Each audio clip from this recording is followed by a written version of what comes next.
The wind crooned in the broken teeth of the red mountains, carrying a dry scent of crushed sage and distant rain.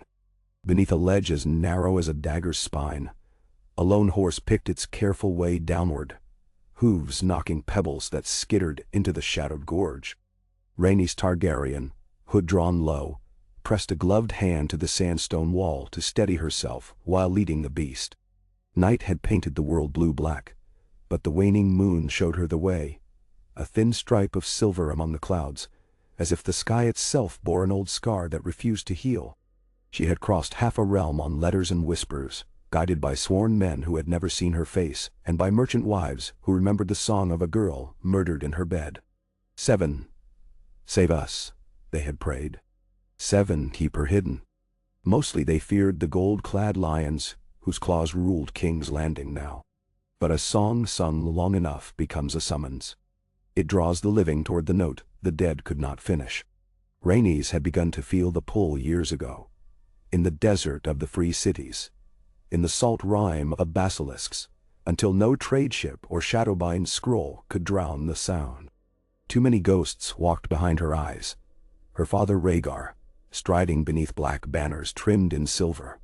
Her mother Elia, laughing beneath a lattice of orange blossoms. Her baby brother Aegon, gurgling while princes bent the knee. And the man who slit him open like a grain sack. That name she left unspoken, lest it leach her tongue with poison. Yet, when the summons grew loudest, it was not vengeance but duty that set her saddling a Corthine courser and slipping east to west in the hull of a spice schooner. Near dusk on the third day of their crossing, a raven had found the deck. Its scroll carried a sigil in dusty purple wax, a crowned skull with half-spread wings. She broke the seal at once. Your hour ripens. The wolf and the lion bleed. Come home. The sender was a name she knew only from 2 lines in a ledger. Dorian Alion, bastard of God's grace, master of silent ledgers and ships, with no flag. Illyrian agents had ferried gold and news to her exile hideaways for 16 years. She had never glimpsed their master's face. Now his words lay coiled inside her like a taut bowstring, urging haste down every jagged ridge. Beneath the hood, her hair, a dark mahogany that could pass for Dornish, was braided tight to her scalp. The silver roots she had inherited from the blood of old Valyria required careful tinctures to keep hidden. Only in lamplight did they gleam. Tonight she would enter the market town of Vaeth, gather fresh clothing, and ride north while dawn still bruised the horizon. Halfway down the ledge, her horse shied. Rhaenys felt the tremor through the reins and froze. Stones clattered somewhere below, echoing off unseen walls. She flattened against the rock, a slender shadow merging with night. After a heartbeat, she glimpsed them. 3 riders at the gorge base, torches guttering. Their chainmail caught an ember glow, the faintest rasp of metal against metal. Not desert patrol. Dornish outriders dressed in leather and watered silk, wielding spears of ashwood. These wore plate, heavy as grief. Lannister men, most like. Gold cloaks sometimes chased smugglers this far south, swaggering on lion's pride. She watched their torchlight drift, measuring paths of escape. With luck they would not climb. The ledge was treacherous, and the stream below deeper than it seemed. But the lead rider lifted his helm, looking upward. Flame painted a snarling face, her cheeks, blonde stubble bright as brass. He barked a command and gestured up the slope. 2 riders began the ascent. Rhaenys closed her eyes. Years of exile had taught her patience, that silence can wield more edges than any sword. She touched the dagger at her hip, a lean Dothraki bone blade, honed to skin wind. 1 rider might be managed by stealth, 2 perhaps by nerve. But if steel clanged tonight, the gorge would echo for miles and she would bear the lion's hunt on her tail, from Vaeth to Blackwater Bay. She inhaled slowly, letting the night air cool her racing blood. A hiss broke above. The unmistakable snap of bowstring. One of the ascending riders jerked back, arrow sprouting from his gorget. He toppled, limbs sprawling, torch tumbling after. The second froze, fumbling for a horn. Another arrow found his thigh. He screamed, voice shrill as a har's. From the rim of the gorge a woman appeared, hair braided in a Dornish ridge-knot, eyes like polished jet. Rhaenys recognized the stance. Sunspear bowmanship, long draw, exhale. The woman knocked a third arrow, sending it through the throat of the man below, the captain who had looked skyward. Shouts rose, iron clanged, but the valley swallowed the sound. When stillness returned, the archer gestured. "Quickly," she called in soft Valyrian voice carrying enough command to rival a lieutenant's bark, before more rats scuttle up the hill. Rhaenys eased her mount downward, picking a second, safer switchback. At the base, bodies steamed in torch glow. She dismounted beside the stranger, who wiped her arrowheads on a fallen cloak. "Illyrian?" Rhaenys asked, voice pitched low. "Obara Sand," the woman replied. "But the letters lie less than blades." She tossed Rhaenys a waterskin. "We make for God's grace tonight." Rhaenys drank, dust crumbling from her lips. "Why the rush?" "Cersei Lannister was crowned 4 days past," Obara said. "A crown for each grave she dug. Dorne will not kneel." A bleak smile bent her mouth. "Nor shall you." The news struck like winter chill, though Rhaenys had heard rumors on her voyage. King Tommen dead. The Sept of Baelor ruined. The Tyrells burnt to ash. Rhaenys' mind conjured Cersei's face, ice-green eyes, gilded hair, lovely as a summer noon and twice as merciless. Lioness on the Iron Throne. Myrcella gone. Joffrey gone. Tommen gone. A queen reigning over a throne of ghosts. "War then," Rhaenys murmured. Obara shrugged. "War, vengeance, reckoning. Choose a name. All roads share the same shade of blood." She swung onto a waiting sand steed and spat on the corpse beneath her boot. "The Prince of Dorne sends greetings, Princess. You are summoned to Sunspear." She paused. "We have kept the name secret all these years, but no longer. The night is over." "Namdwar." Something deep within Rhaenys answered. Not the girl who had once clutched dolls in Maegor's holdfast, but the woman who had survived a slaughter written in prophecy. She mounted her horse and followed Obara into darkness. They rode until moonset, threading crags lit by stray starlight. The night brimmed with unseen watchers, owls murmuring, scorpions scuttling through dust. Every hour, Obara signaled halts to test the wind, listening for pursuers. None came. Dawn eventually bled into the desert sky, coral and ochre, revealing a sea of dunes that rippled like hammered bronze. They dismounted at a sandstone cavern, half hidden by tamarisk. Within, servants waited. 3 wrinkled men, tattooed with the rising sun of House Martell. They laid a linen cloth across the cavern floor and poured dates into clay bowls, inviting Rhaenys to sit. She ate sparingly, mindful of the road yet ahead. Obara knelt opposite, peeling a blood orange with a thin-bladed dagger. "The prince's emissary will join us by dusk," she said. "Which prince?" Rhaenys asked. "Dorea? Quentyn? Trystane?" The Martell line had thinned, plague and war carving names from its trunk. "The sand snakes seldom agree on poetry," Obara said. "But our uncle, Prince Doran, was fond of it. He spoke once of the tide. A wave may retreat for years before it strikes the shore at last. He is gone now. My sister Nymeria rules as Princess of Dorne until Trystane's heir is of age." Obara's eyes softened, a rare chink in her mailed facade. "We asked her to wait for you." "She waits still." Rhaenys absorbed this quietly. In exile, she had huddled around rumors of Dorne's stillness.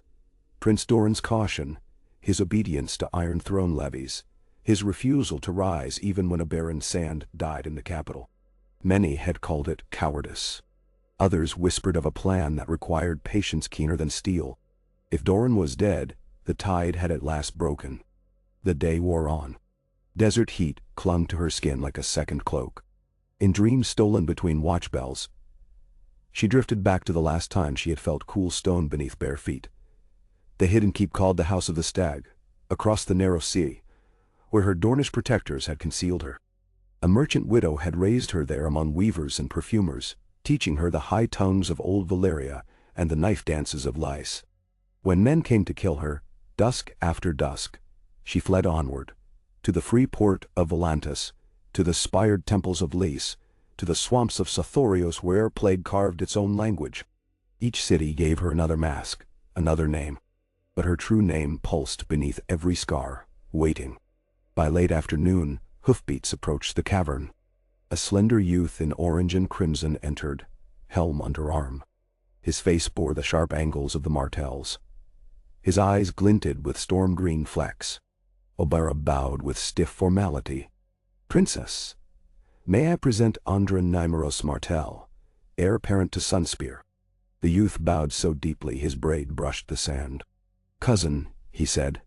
The word tasted strange, even as it warmed Rhaenys' chest.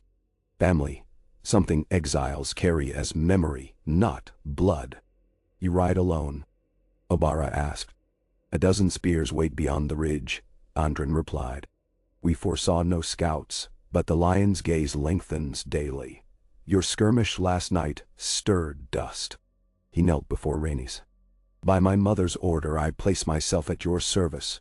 Dorne has debts unpaid." Rhaenys offered her hand, and he pressed lips to her knuckles. The gesture awakened embers of the courtly realm she had lost. Masked balls in the dome of the Red Keep, harpists strumming summer chords. She withdrew, remembering how easily such memories could gild a blade, meant for her throat. "We ride tonight," Andren said. "Sunspear lies 4 days distant, if sandstorms favor us." Obara nodded. "Night travel will cool the horses." She eyed Rhaenys. "Your features must remain shadowed until we cross the Vaeth. Once we reach Sunspear, the banners will fly." Rhaenys accepted this without protest. Secret or sovereign, she would wear whichever skin the hour demanded. Nightfall painted the sky violet when they resumed. The escort formed a crescent around her, spears angled outward. Above, constellations she had known as a child, dragon's wing, maiden's tears, glittered over the desert like pale cinders. Her horses' hooves sank into soft sand dunes, muffling sound. Occasionally Obara motioned the party to a halt, cocking her head as if catching a distant heartbeat. After the 5th such stop, Rhaenys ventured, "You hear riders?" "Not riders," Obara said. "Wings." She pointed upward where a streak crossed the stars. "Meteor," Rhaenys assumed, until it banked and vanished. "A raven, perhaps." But Obara's gaze lingered. "Old tales speak of ghost falcons that guide lost armies. I've never believed them. Yet tonight the sky feels restless." She looked sidelong at Rhaenys. "Perhaps ghosts ride ahead of you, princess." Rhaenys gripped her reins tighter. "My ghosts bleed only once more." Obara said nothing, but the lines around her eyes deepened. By 3rd moon, it became clear they were not alone on the desert. A glow glimmered on the horizon, campfires strung like fiery pearls. The Martell escort reined in behind a dune. Andren crawled to the crest, spyglass in hand. When he returned, his features were grim. "Lannister patrol. At least 30, maybe more. They bear the crowned stag on their banners too." "Mountains." "Crowned stag," Rhaenys repeated, surprised. The Baratheon sigil had not flown since Tommen's coronation. Cersei had replaced stag with lion. Who leads them? Could be remnants of the Stormlands muster, Obara guessed. Cersei sits the throne, but some holdouts fly Baratheon colors in stubborn loyalty. Rhaenys considered swiftly. If Robert's old bannermen marched, they might not yet swear fealty to a Lannister queen. An opportunity sat smoldering beyond that ridge. How far to Sunspear if we skirt them east? 2 extra days, Andren admitted. But a direct collision would bleed us dry. Rhaenys' breath misted though the air was warm. The girl she once was might have hidden longer. The woman she had become burned for allies. "Then we do not skirt them," she said. Obara's brows lifted. "You mean to parley? They would carve ransom from your hide." "Unless they bow," Rhaenys answered. "Tell me, Obara, how many in the royal fleet recall Rhaegar with honor? How many whisper that the gods punished King's Landing for Elia's murder, for my supposed death? The Baratheons waged Robert's war, but many of their small folk loved Rhaegar." She exhaled. "Let us meet memory with living flesh." Obara studied her a long moment, then gave a curt nod. She signaled the escort. "No banners," she ordered. "Let the lion misjudge our strength." They rode out from behind the dune, torches unlit to blend with desert dark. Sand muffled their approach, until they were nearly upon the Baratheon patrol. Then Obara whistled sharply. Steel rasped, as 20 martell spears lowered in unison. The camp burst into clamor, men stumbling for weapons, banners tipping. Rhaenys rode forward alone, hood settled to mid-brow. Flames from their cookfire licked her silhouette as she halted before the largest tent. "I seek audience with your captain," she called, voice shaped by command. A thick-necked man in stag-stitched tabard pushed through. "On whose behalf?" he demanded, broadsword resting on shoulder. "On behalf of those who would end Lion's reign," she said. Murmurs rippled through the company. The captain sneered. "We serve the true stag, not silver reptiles or sun serpents." Rhaenys threw back her hood. Firelight caught the silver at her hairline where dye had faded. Gasps answered. She felt the hush like a tide breaking, as eyes drank the pale sheen that no Dornish dye could wholly drown. "I am Rhaenys of House Targaryen," she said. "Blood of the dragon and the sun. Daughter of Rhaegar and Elia Martell, born in King's Landing, thought slain but spared by the Seven's mercy. I claim no crown this night, only passage and pledge. Those who stand with me will see justice done to the butcher's breed that now rots upon the Iron Throne." Nagaberni, Awander, Hamstinti. Silence after. Even the torches leaned forward. Somewhere a lizard scurried. The captain's sword dipped. "Dead," he rasped, uncertain. "They said you were smashed against a wall." "They lied, as good men die by lies," she answered. "Look upon me, flesh and blood, not whisper." The captain's jaw trembled. He swallowed. Slowly he knelt, planting sword point in sand. One by one his men followed. 17 Baratheon spears bowed their helms. Another 8 looked to one another, shamed to lag, and knelt as well. Rhaenys felt a warmth flood her chest, not triumph but recognition, a note of that long unfinished song. She inclined her head. "Rise and join my march. With dawn we ride to Sunspear, to forge the blade that will sunder Cersei's chains." Cheers broke, ragged but earnest, as torches lifted high. Obara approached, unsmiling yet eyes bright with something akin to wonder. "Not bad for your first speech in Westeros." Rhaenys allowed herself a thin smile. "When we reach Sunspear, you'll see a better." They shared a brief clasp of forearms, warrior to warrior. Then Obara turned to organize the new recruits. Rhaenys stepped aside, letting the roar of allegiance wash over her like surf. Later she found a quiet spot beyond the camp's glow and sat beneath a spindly date palm. The desert sky above glittered with impossible clarity, stars pinned as if by a master jeweler. Rhaenys pressed fingertips to her temples. Another name joined her ledger of the living, and its weight was sweet. Rustle of sand heralded Andron's arrival. He crouched, offering a wineskin. "Mulled with cinnamon," he said, "to settle nerves." She sipped, grateful. The wine spread heat through her limbs. "How many will meet us at Sunspear?" she asked.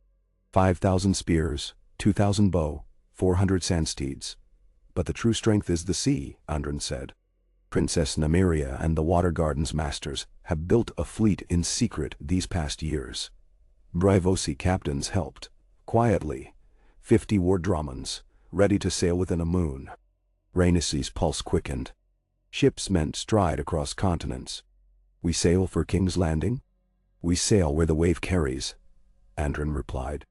"But first, Princess Nymeria must test the iron in your words. Dorne will not bleed for phantoms." Rhaenys met his gaze evenly. "Let her test.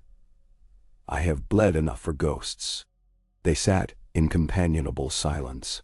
A breeze shifted sand like sighs. Rhaenys closed her eyes, letting the desert's lullaby soothe frayed edges. Yet behind her lids danced new images. Lannister red banners torn, wildfire guttering in splendor, and high atop the Iron Throne, no lioness, no usurper, but a young woman with amethyst eyes, her mother's gentle smile upon her lips, her father's music in her stride. She did not know if that vision belonged to her or to the realm, but she would follow it. Dawn cracked open like an egg yolk across the horizon. Columns formed. Martell outriders in burnished scale, Baratheon converts in mismatched plate. Banners furled to secret winds. As they set off, Rhaenys felt each beat of hooves as pulse in her own veins. She was riding home, not to the cinder of a cradle, but to the promise of a future still unclaimed. The desert fell behind by noon 2 days later, giving way to orange groves and the perfume of lemon blossoms. Sunspear's triple walls appeared in heat haze, sandstone spires glimmering like copper nails hammered into the sky. From the battlements hung no banners, yet a hush lingered over the city, as if every stone held its breath. When Rhaenys' column neared, gates groaned open on iron hinges. Trumpets sounded, 3 clear notes.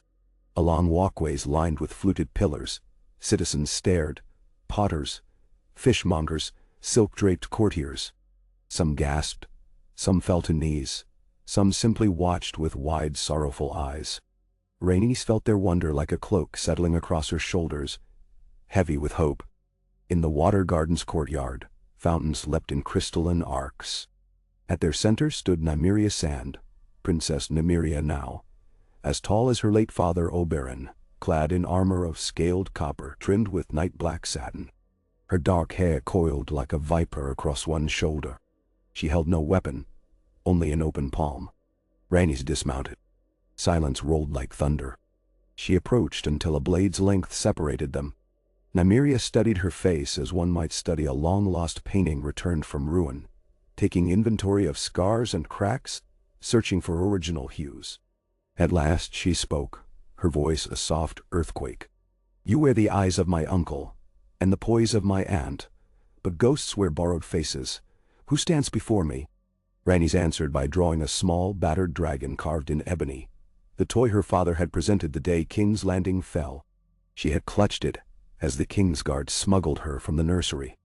Only Elia, Oberyn, and 2 Kingsguard knights had known of its hiding place, sewn inside the lining of Elia's cloak. Rhaenys had kept it through every flight, worn smooth by her fingers. She placed it in Nymeria's palm. If ghosts own such memories, we are all illusions. Nymeria turned the figurine over, tracing the worn edges. Tears welled yet did not fall. She closed her fist around the dragon and knelt. Dorne has waited. Westeros has forgotten its song. Sing it anew. Rhaenys extended both hands. Nymeria rose, their fingers interlacing in silent oath.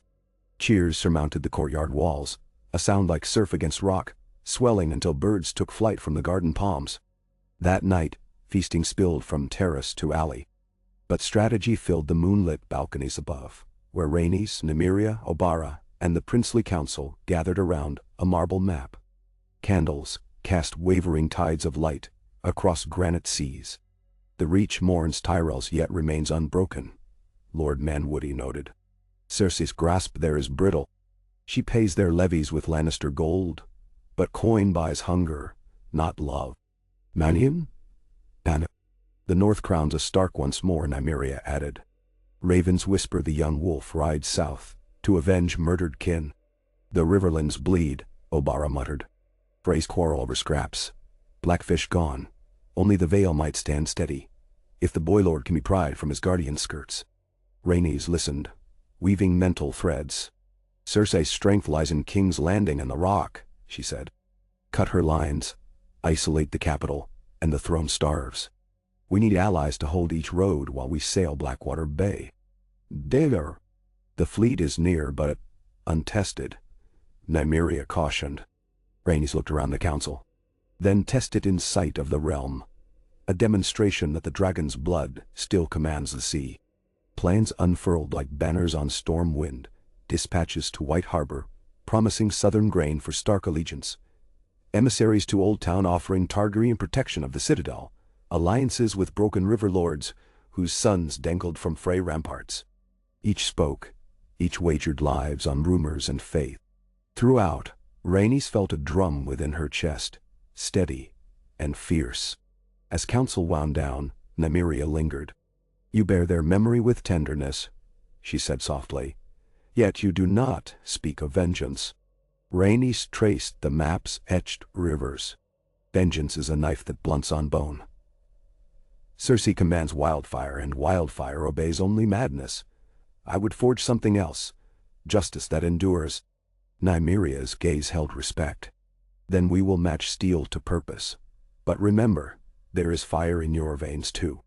Rhaenys allowed a wry smile. "I have not forgotten." In her chamber later, she fished the ebony dragon from her purse, setting it on the windowsill. Moonlight silvered its wings. Beyond lay the silent sea, dark and waiting.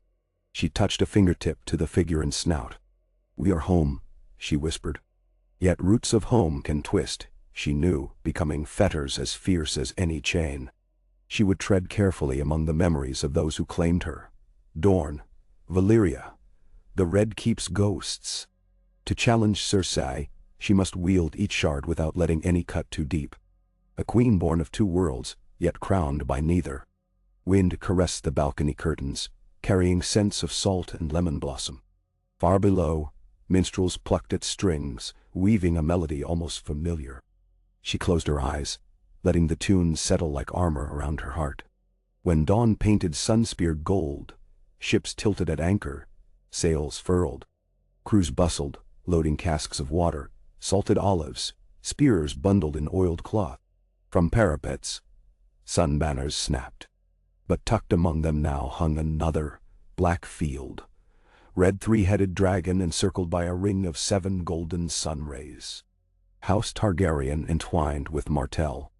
As Rhaenys strode the pier, sailors knelt or touched brows. She boarded the flagship, a Drummond named Dawn's Kiss, where Obara waited in leather brigantine. 50 ships sail east to bait the lion, she reported. Spies say Euron Greyjoy prowls the seas around Storm's End.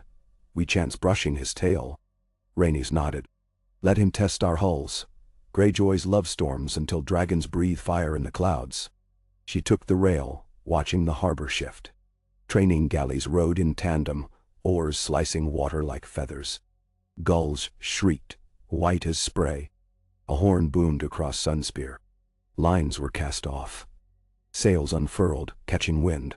Dawn's Kiss glided from the quay, others following, hulls cleaving turquoise. Sunspear's towers dwindled. Rhaenys stood unmoving, the decks rise and fall syncing with her heartbeat. She heard Nymeria's parting words echo, "Remember the fire."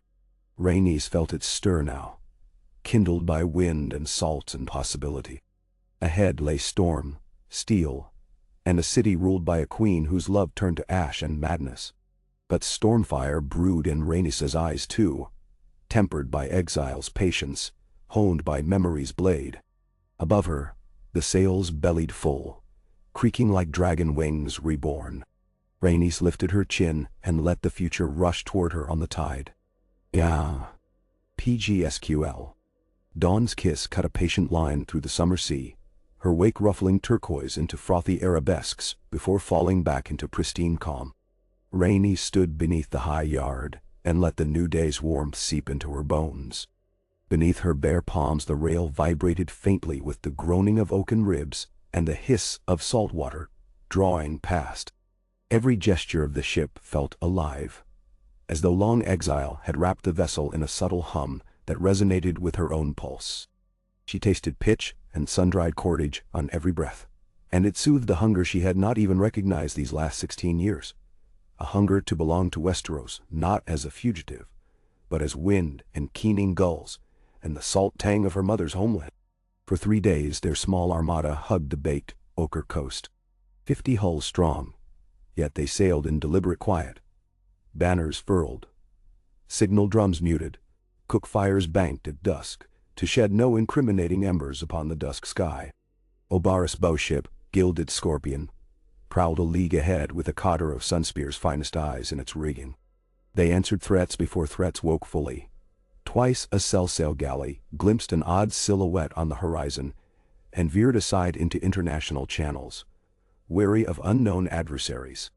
Each time Obara's colors rose only long enough to confirm the stranger's retreat. The third afternoon, the southerly wind slackened, and heat closed over the decks like a smothering hand. Sailors stripped to linen breeches and labored in breathless silence. The sea's polished surface, reflecting the vault of heaven so seamlessly that the fleet glided through a copy of the sky. A hush born of awe settled over them all, until even gulls grew reticent, gliding with wings barely moving. Somewhere coaxed by the moment, the first mate of Dawn's Kiss began to hum a Dornish lullaby in a voice thin but yearning. Oarsmen paused to listen, and then 4 other throats took the melody, weaving it first into a dirge, then into a promise. Rhaenys closed her eyes and let her father's harps echo faintly behind the sailors' harmony, her mother's soft alto curling up from memory to cradle the tune. When the song dwindled, the world felt bigger and gentler than she had believed possible. That night, a faint red smear bruised the horizon astern, gale flares signaling some distant naval muster. Obara hailed Dawn's Kiss with a shutter lamp, silver wing harried by Kraken's sail. Rendezvous west of Tarth Dawn +1. Rhaenys met her first officer on the quarterdeck, mapping possibilities by thin starlight. Euron Greyjoy's longships, restless in hunt. A chance to test iron. Or a snare too early. We seek rumor, not ruin, she decided, after consideration. Send 2 of the lighter Dromons, quiet hulls, shallow draft, to trail any shapes that move west by night. Masks painted done. We learn Greyjoy's heading, then fold the tidings into our weave. Vendamaso. The officer, a stout Volantine named Murrell, with a knotted beard, bowed acknowledgement. And if the Kraken sights them, they vanish into shoals a deep-keel raider dare not follow. She tapped the map near a maze of razor shallows where wrecks were said to lie piled like bleached ribs. No commander drunk on fearlessness threads those channels at full tide. Orders passed by steady hands. Within an hour, 2 Dromons slipped away with lanterns doused, becoming ghosts among the mirror-glass sea. Rhaenys watched their silhouettes merge with night, then descended to her small cabin aft. The cabin was spare. A cot, a narrow desk bolted to bulkhead, a wash basin secured by hemp. Yet as she lit a single beeswax taper, its glow found small talismans she had arranged almost unconsciously. An ivory dice given by a smuggler who died shielding her in Quarth, a strip of silk embroidered with Lysine flame lilies, and upright beside a rolled sheaf of quill and parchment, the ebony dragon. She drew the chair, unfurled the parchment, and began to write. Not command decisions, those she shared each dawn with Obara, but a letter with no address, its content half diary, half prayer. She chronicled the songs on deck, the hush-mirrored sea, the shimmer of belonging.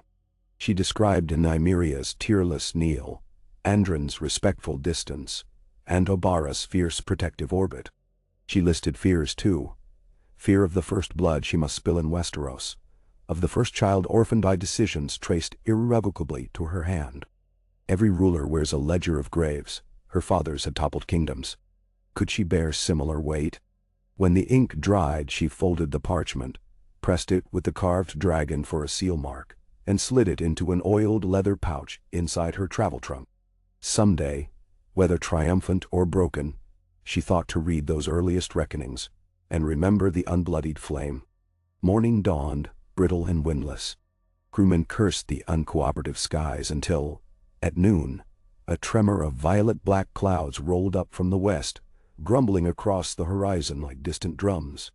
Sailors who had begged wind hours earlier now studied the shift uneasily. Storms off the Cape of Tarth often marched with claws. Rhaenys accompanied the shipmaster to check reef ties and storm canvas, lending her own eyes. She had weathered tempests on the summer sea before, and knew how fast laughter turned to screams when a mainyard caromed free. Murrell issued orders in crisp Valyrian and gruffer common tongue. Lines creaked, blocks squealed. The fleet shortened sail. Yet the dark front advanced at a crawl, biding, measuring, while the sea around still mirrored the sky in deceptive calm. Rhaenys retired from the bustle to the prow, craving solitude. She watched shoals of silvery fish flick beneath the glassy skin, chased by long dark shadows of larger hunters.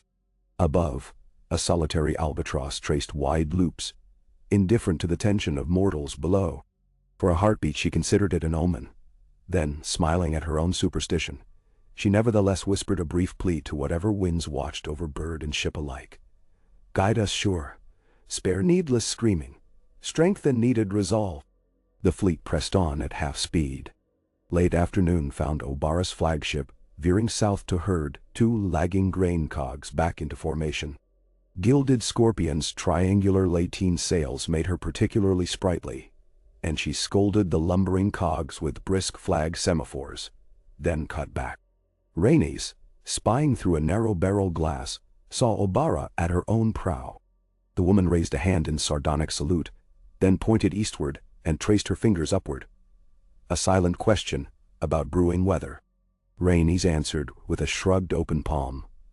"We watch, we wait." By dusk, the clouds finally claimed the sky. A bruised twilight swallowed the world. The water turned leaden, surface jittering with tiny ripples, though scarcely a breath stirred topsails. Then, as the last thread of amber light died, a moan rose out of nowhere, wind gusting low through the rigging like some immense animal exhaling after long restraint. The moan deepened into a whining crescendo. Shrouds snapped taut. Canvas bellied. Dawn's Kiss heaved starboard as her prow knifed into a steepening swell. Shouts rang. Rain began, initially sparse. Fat droplets that hissed on hot deck boards. Then all at once a pelting curtain that rendered horizon invisible and robbed the world of distance. Lightning shredded blackness 3 points off port. Thunder followed an eye blink later, hammering lungs. Rhaenys braced against the rail while quartermasters wheeled to keep the prow quartering into the surging seas. A loose halyard whipped like a maddened serpent until a deckhand tackled it. Yet, amid urgency, trained order held. Each command snapped crisp. Each answer echoed sure. She felt more pride than fear. These were the folk who would escort her through storms of steel the same way. Skilled, unshaken. She moved where needed, lending arms strength to haul tackle, steadying a stumbling boy who had not yet seen 24 summers and whose eyes flashed between terror and exhilaration. "Breathe," she told him, voice clear despite gale. "Storms break, always. So do kingdoms. Keep your feet under you till break comes. Man."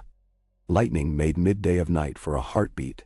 Unveiling Dawn's Kiss plunged nose first into a canyon of water, tall as city walls, with Gilded Scorpion 30 ship lengths, abeam, riding a crest like a silver phantom. Then darkness reclaimed. The ship pitched, rolled, then surged, climbing the watery slope. For 2 heartbeats, everything hung suspended, canvas lashing above, sea roaring below, before the crest passed, and they slid down the far side. Rhaenys' stomach lurched, but balance found, hull groaning pleasure and protest in equal measure. An hour into the tempest, a signal horn wailed. 3 rising notes, twice repeated. From somewhere, starboard aft. Rhaenys squinted through sheeting rain, glimpsed the red lantern of a Martell runner blinking distress. Muriel appeared, beard plastered, voice pitched low. "Lady, the grain swan sprung her mainmast. She heels bad. Another pitch like that, and she'll roll." He waited, eyes naming possibilities he dared not. If they tried to come alongside, they risked collision. If they left the cog, nearly 60 souls might drown, 15 tons of grain feeding their army lost. Rhaenys considered the wind's shriek, felt deck lurch again. Can she be taken in tow until seas ease? Rigging's a tangle. Rope may foul our rudder. Launch rowboats with line. Volunteers only. He blinked rain from lashes. "You mean to lead?" "No. They need a boatswain who breathes these rollers from birth." She fixed him. "You choose and you bless them. I'll keep watch here. See that every lantern stays lit between ships." She clapped his shoulder. Grip firm, but acknowledging trust in his command. Within moments, 2 longboats swayed on davits, 6 sailors apiece, mustering downtown. Obara's Gilded Scorpion, noticing the maneuver, blew her own horn, then hauled canvas to windward, intent on lending lee. Between lightning flashes, Rhaenys watched the tiny craft bob into a cauldron of gray and disappear behind a hump of sea, before reappearing closer to Grain Swan's shadow. Twice breakers swamped them halfway. The crews bailed furiously, persisted. Watching so many risk their lives for comrades hammered an ache through her breast, an ache of humility and fierce hope. Time stretched elastic. Eventually, a new lantern winked linkwise. Towline secured. Another. Grain Swan steady. Another. Return boat safe. Murrel's sigh sagged his shoulders when both longboats clattered back in slings. Rhaenys clasped his hand. They returned because your lashings hold. He bowed, touched weather-cracked knuckles to forehead, then lurched away to inspect further lines. The storm raged until near dawn and sputtered like an exhausted brawler. Rain thinned, wind fell to stiff breeze. Clouds ripped open to reveal ragged banners of dawn pink. The sea heaved heavy groundswell, but no longer through walls. One by one battered vessels tallied injuries. 2 broken spars, cracked top rail on a Drummond, 3 men lost to waves, 1 from Obara's bowship, 2 from a lesser escort galley. Banners dipped in salute as names were called, and a low chant carried across the waters, binding grief to resolve. Rhaenys stood silent, counting each breath as though committing the dead to memory by inhalation. She would have their names etched onto bronze at Sunspear, and again wherever their final triumph ended. She promised them silently. By mid-morning, Lookout cried land ho. A jagged dark blur jutted above tides. The pine-fringed ridges of Tarth, shimmering blue-green where waterfalls spilled from cliff flanks. A hush of wonder chased fatigue from crews' faces. Few among them had sailed this far north. They skirted the island's lee, dropping anchor in a sheltered crescent bay, seldom patrolled by royal coastrunners. Waters here were emerald, seabed sand pale as bone. On shore, the dense forest exhaled petrichor so rich it fought the salt sting. Oberyn convened captains aboard Dawn's Kiss. In the great cabin, lanterns burned and brine dripped from oilskins slung over chairbacks. Charts sprawled across the table, ink bleeding where stormwater had found edges. Obara rested 2 fists on the wood. Scout sails report Kraken flagship, Iron Victory, ranged eastwards yesterday. Greyjoy frolics near the gullet, prowling for plunder. He thinks the Tyrell shipping lanes still fat from harvest. She nodded to a captain who recounted glimpsed masts with black wings painted upon them. Euron's personal sign, Crow's Eye. He outnumbers us 2 to 1. Rhaenys leaned forward. And if we outthink him 5 to 1? Greyjoy revels in fear. When fear turns confusion, he flays himself in it. A swift strike not to break him, only to humble, sting. Let him carry tales of a phantom fleet, flying no colors but those he thought extinguished. The Volantine captain raised an eyebrow. Dragons. Whispers of dragons, she corrected. We can rig lantern arrays across Latine spars. Shapes like wings, thrice-headed shadows. She traced loops on a rough sketch. Come dusk tomorrow our fastest Drummonds cut close. Catapults fling firepots at his rearmost longships, then vanish into shoals. He will chase illusions until sunrise. By then our fleet hides beneath Tarth cliffs, masts felled. Crews ashore. Greyjoy will recount a vision of burning dragons breathing over his decks, yet find no trace come daylight. She slanted a glance at Obara. Every tavern from Maidenpool to Lannisport will bristle with tales that Dragonfire rides wave south again. Obara's smile twitched. Fears as potent as wildfire if kindled right. Captains murmured eager speculation. One suggested forging copper scales to hang and rattle. Another offered vantage points on Tarth's heights, where archers might shoot flaming arrows downward to bounce sparks off water. Excitement thickened. Yet Murrel cleared his throat. Illusion bleeds only if the viewer believes his eyes. Greyjoy's a mad dog but no child. He fought dragons once and saw them die. Rhaenys acknowledged with a tilt of chin. True. Thus our second blade. Message ravens timed with the raid, bearing scrolls in high Valyrian script, sealed with wax bearing the dragon's son. Each scroll boasts the same promise. The blood of the prince you slew endures. Fire remembers. Crows will carry that phrase faster than sails. None? Debate circled, but found no stronger alternative. They sealed consensus. Work party set to crafting lantern frames shaped like membranous wings. Seamstresses trimmed dragon silhouettes from pitch-black sailcloth. Carpenters cut slender catapult arms. Alchemists decanted pale naphtha from small casks onto linen wick. The bay bustled with low-voiced industry, while Tarth's cliffs stood sentinel. During lull, Rhaenys wandered a stony trail that led from beech up into spruce. The forest hush cooled her sunburned cheeks, resin and damp moss breathing resurrection after salt and wind. She carried a small satchel containing 3 ravens in wicker crates, messages prepared by her own hand. Each raven would bear a thread of dread in elegantly penned High Valyrian. She found a clearing where the canopy opened onto a shard of sky and released them. They took wing with startled croaks, arrowing north, east, southeast. As their dark forms vanished, she whispered, "Fly far. Stitch nightmare to truth. Remind the realm its promises are not dead." Footsteps on needles behind. She turned to find Andren Martell, cloak pinned at throat by a sunburst brooch. He inclined his head. "Hard to grant wings, then let go." "Necessary," she answered softly. He gestured about. "I hunt herbs for the sick bay, storm sore throats. Shall I walk you back?" They ambled beneath bowing limbs. Conversation drifted from the war council to quieter matters. Andren told of childhood afternoons among the water gardens when Prince Doran taught board games of strategy. Rhaenys recalled glimpsed courtyards of the Red Keep where she once squatted to watch ants parade crumbs like spoils. When they reached the overlook above the anchorage, Andren stopped. "We sand snakes differ from one another," he said. "But on this we align. We guard Dorne's heart. You, blood of our aunt, rest near that heart, yet hearts are fragile." She regarded him, saw youth's earnest fear beneath stately bearing. "I will not shatter easily," she said. "Yet I may crack.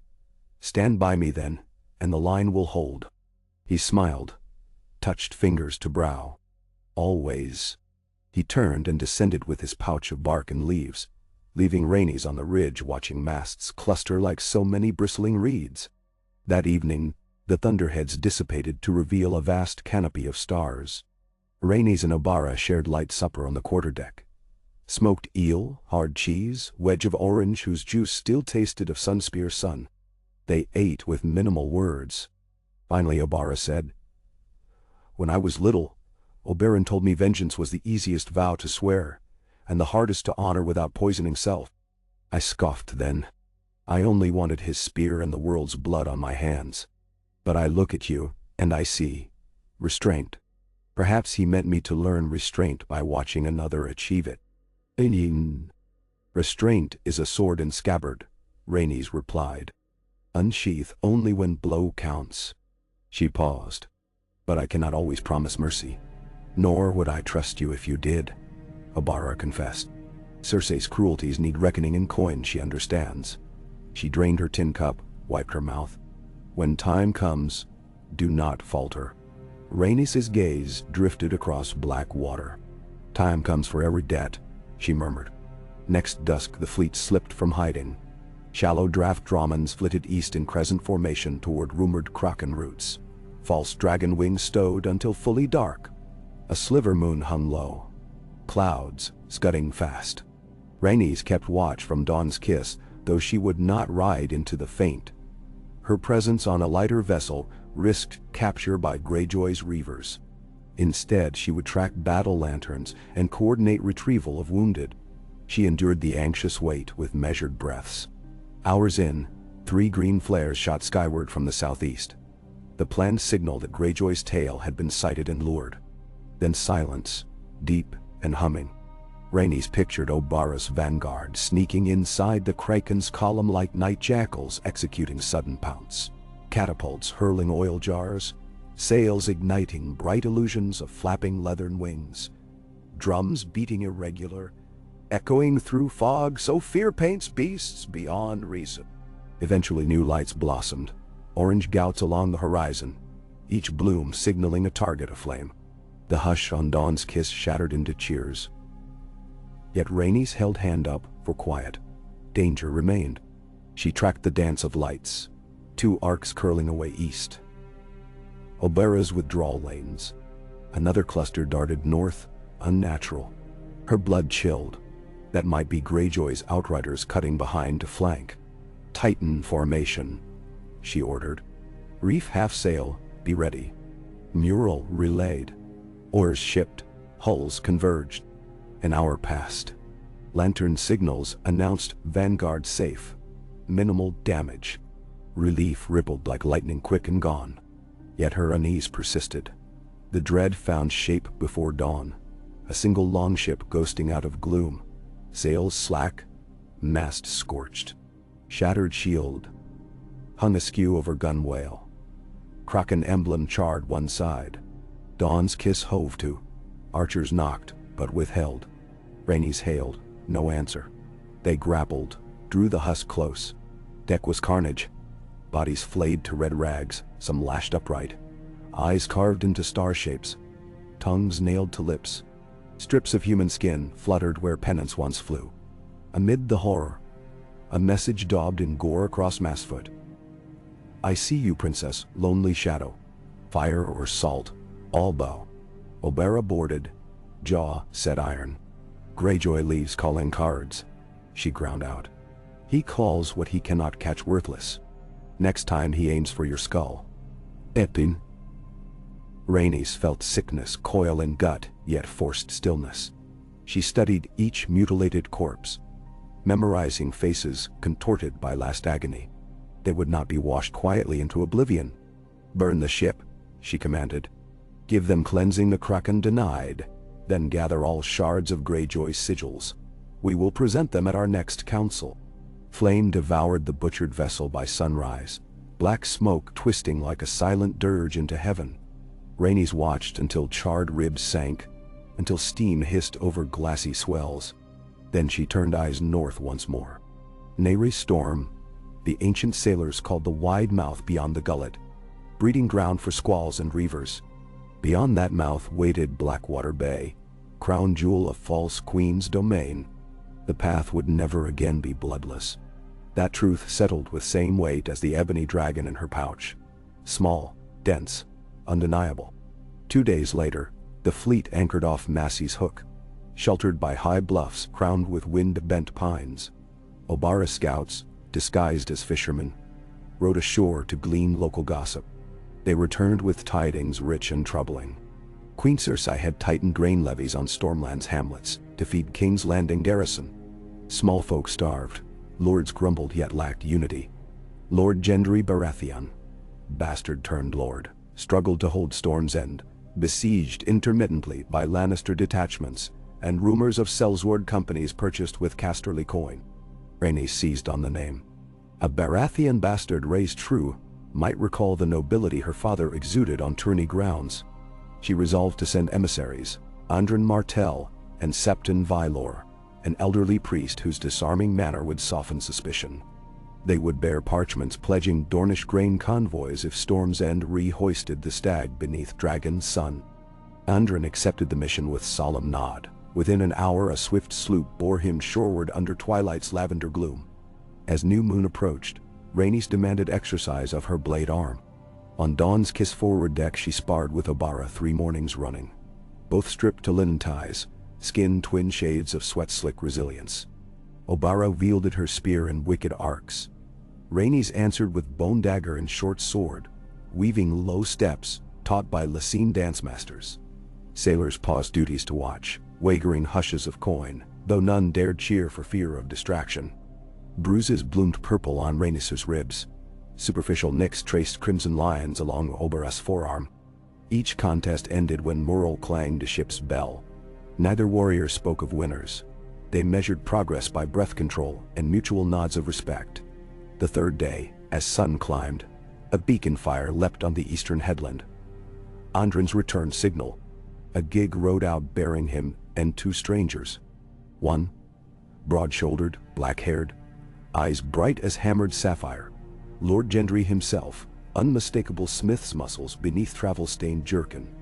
The other, slighter, wore Maester's chain of carved oak links. Gendry's counselor Maester Edric, reputed scholar of siegecraft. When they stepped aboard, Gendry surveyed the deck with wary awe. His gaze fell upon Rhaenys where she still wore sweat-soaked tunic, dagger in belt. He knelt awkwardly, unused to court ritual. "My lady, or princess? Forgive, proper style escapes me." Rhaenys stepped forward, bid him rise. "Titles are hollow if not forged in trust. Call me Rhaenys. I understand you stand beset on all sides." Gendry straightened, shoulders broad as Smith's anvil. "Storms end walls hold," he said, voice low thunder. "But every harvest the Lannisters bleed us. Small folk desert to woods. My garrison shrinks before coins fall due." Rhaenys glanced at Andren. He gave subtle nod. "We offer grain," she confirmed, "and pikes enough to guard the fields. In return, raise your stag under my banner when the march begins. Let the realm see storm and sun allied." Gendry considered. Thundercloud thoughts flickered behind his blue eyes. "I swung hammer at my lord father's side only once, at Blackwater, against a dragon queen I never knew. The realms since devoured him. My siblings too. I'll not feed it more bastards."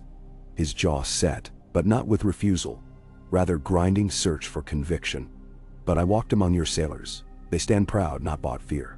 My people crave that pride." He nodded, decision set. "Storm's end will fly your dragon, son." Rhaenys extended her arm. He gripped forearm to forearm. Smith's calluses rasping her skin. Pact sealed, with Maester Edric to draft scrolls for ravens. Night fell on newly bound allies. In the wardroom, council swelled. Gendry adding raw strength. Edric offering Zeeg mathematics. Nymeria's letters, arrived by swift bird, promising overland cavalry to pierce reach border within moons. Threads wove, each crossing others to create tapestry of revolt. Rhaenys sat back as debate churned, listening, absorbing like sponge. She let them speak until clamor risked fraying, then interjected with calm clarities. Who supplies Saltper, which cove hides fleet between strikes, how to rotate wounded through storms and infirmaries. Her measured tone turned turbulence to current. Council followed. Afterwards, Edric approached with parchment rolls. "Milady, I charted current garrison numbers of Crownland's keeps." He unscrolled meticulous script, where each tower's profile aligned beside supply tallies. Dyerden Zitz, stripped to bare bones. Its wagons feed Queen's Cloister. A quick thrust there yields a port closer to the capital. "Dan." She traced the coastline drawing, nodded. A wasp sting near the lion's eye. She thanked him. He flushed with humble pride. Promised further dispatches. Weeks turned toward early autumn. Fleet made 3 lightning raids. First on a coastal granary near Rosby, second on a Lannister pay chest convoy bound for Hayford. Third upon assault works at Crackclaw, where Greyjoy outriders had hoped to resupply. Each time the phantom dragon wings unfurled. Each time confusion and rumor outpaced the actual harm. Peasant carts trundling to market carried lurid stories of scaled beasts rising from sea spitfire at golden lions. A silver-haired queen walked unburnt among flames. Rhaenys counted success not by bodies down but by whispers rising. King's Landing thrummed with restless dread. Street hawkers sold carved trinkets of 3-headed dragons entwined with suns. Gold cloaks cracked down on such seditious symbols, inadvertently spreading them wider. But no strategy ripens without risk. During the Crackclaw raid, 3 Martell outriders vanished. Their remains surfaced days later in a tidal bog, Flenston branded with a crow's eye. Greyjoy answered Shadow with savagery. Obara urged immediate all-out hunt. Rhaenys counseled patience. They argued in low fury until dawn, but parted with clasped wrists. They would hunt Greyjoy, yet only when his blood meant more than their own. On the 42nd day since leaving Sunspear, a raven hammered Dawn's kiss-mast at daybreak. Scroll-bound in blue wax. Nymeria reported that Highgarden had erupted. A coalition of deserter bannermen seized Mander Ford, citing loyalty to rightful princess returned. Lannister supply lines strangled. Crown's coffers would soon feel pinch. Further, Spies inside the Red Keep, whispered Cersei, summoned pyromancers nightly, testing wildfire reserves beneath Dragon Pit ruins, planning perhaps a fiery moat around her rule. Rhaenys read the scroll twice, then carried it to Gendry and Obara, where they sparred on Storm's End practice yard. Wind whipped cloaks around their legs. She relayed news. Gendry scowled. Wildfire under the pit. Half the city could burn by accident. Cersei believes she is city, Obara muttered. Better to burn all than see crown taken. Rhaenys stared toward North Horizon, where King's Landing's smog might be imagined through haze. Then we must tighten the siege quickly. Starve her courage, cut her counsel. She looked to Edric. How soon until we breach Dire Den? 2-3 days' ride, with scouts ahead clearing wooded ambush points, he answered. She inhaled resolve. Prepare. At Dire Den we carve first foothold in Crownlands. From there, ravens in every rookery will speak of our arrival inside the Queen's hearth. Namineshvan. That night she stood alone on the battlements of Storm's End, sea wind threading her hair. Gull cries rose amid boom of surf.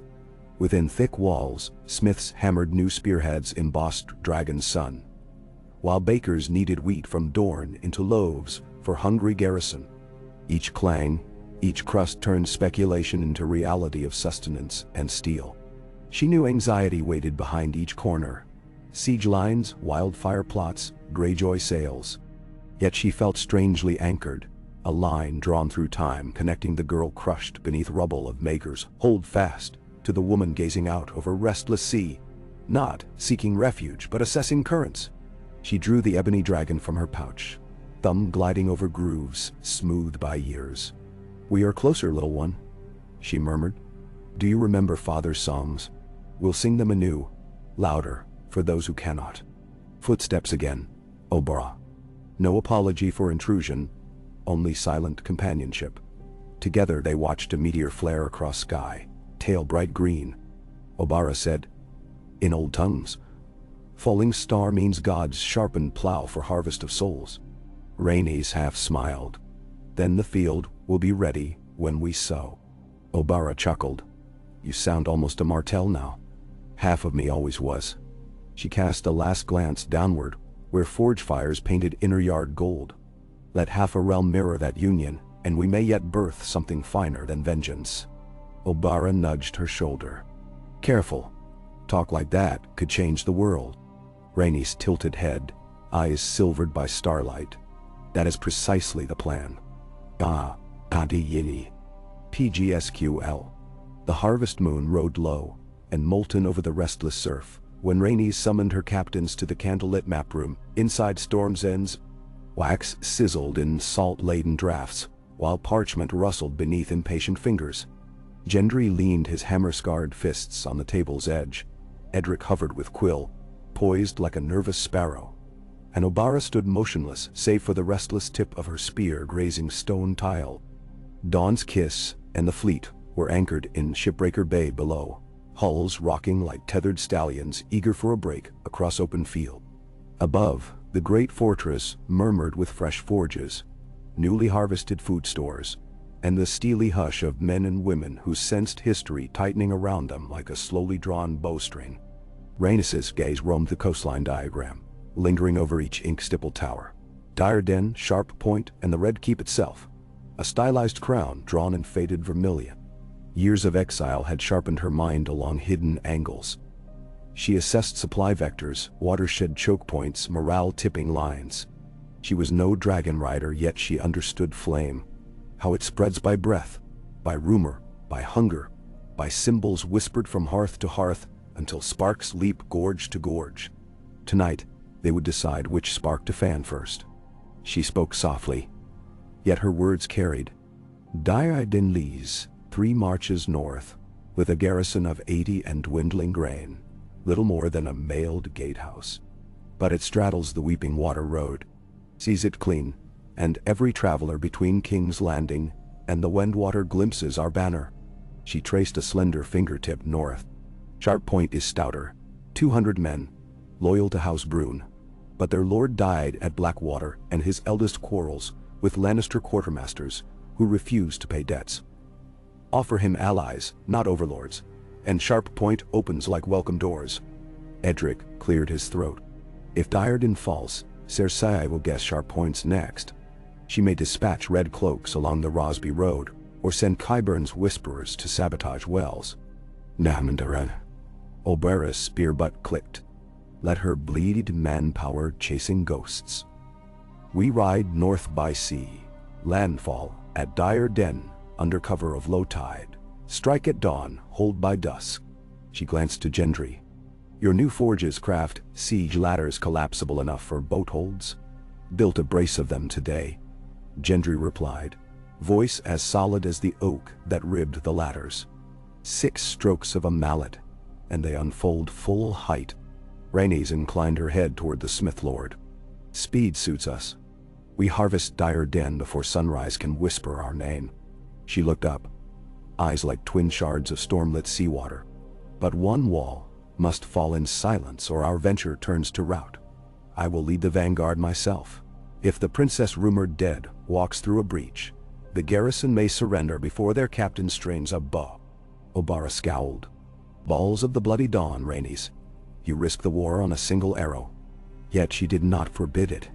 She knew symbol cuts deeper than spear point. She simply added, then I take flank, and the first 2 men across the parapet carry mirrors. At signal, the main force storms. If your blood spills, mine answers thrice.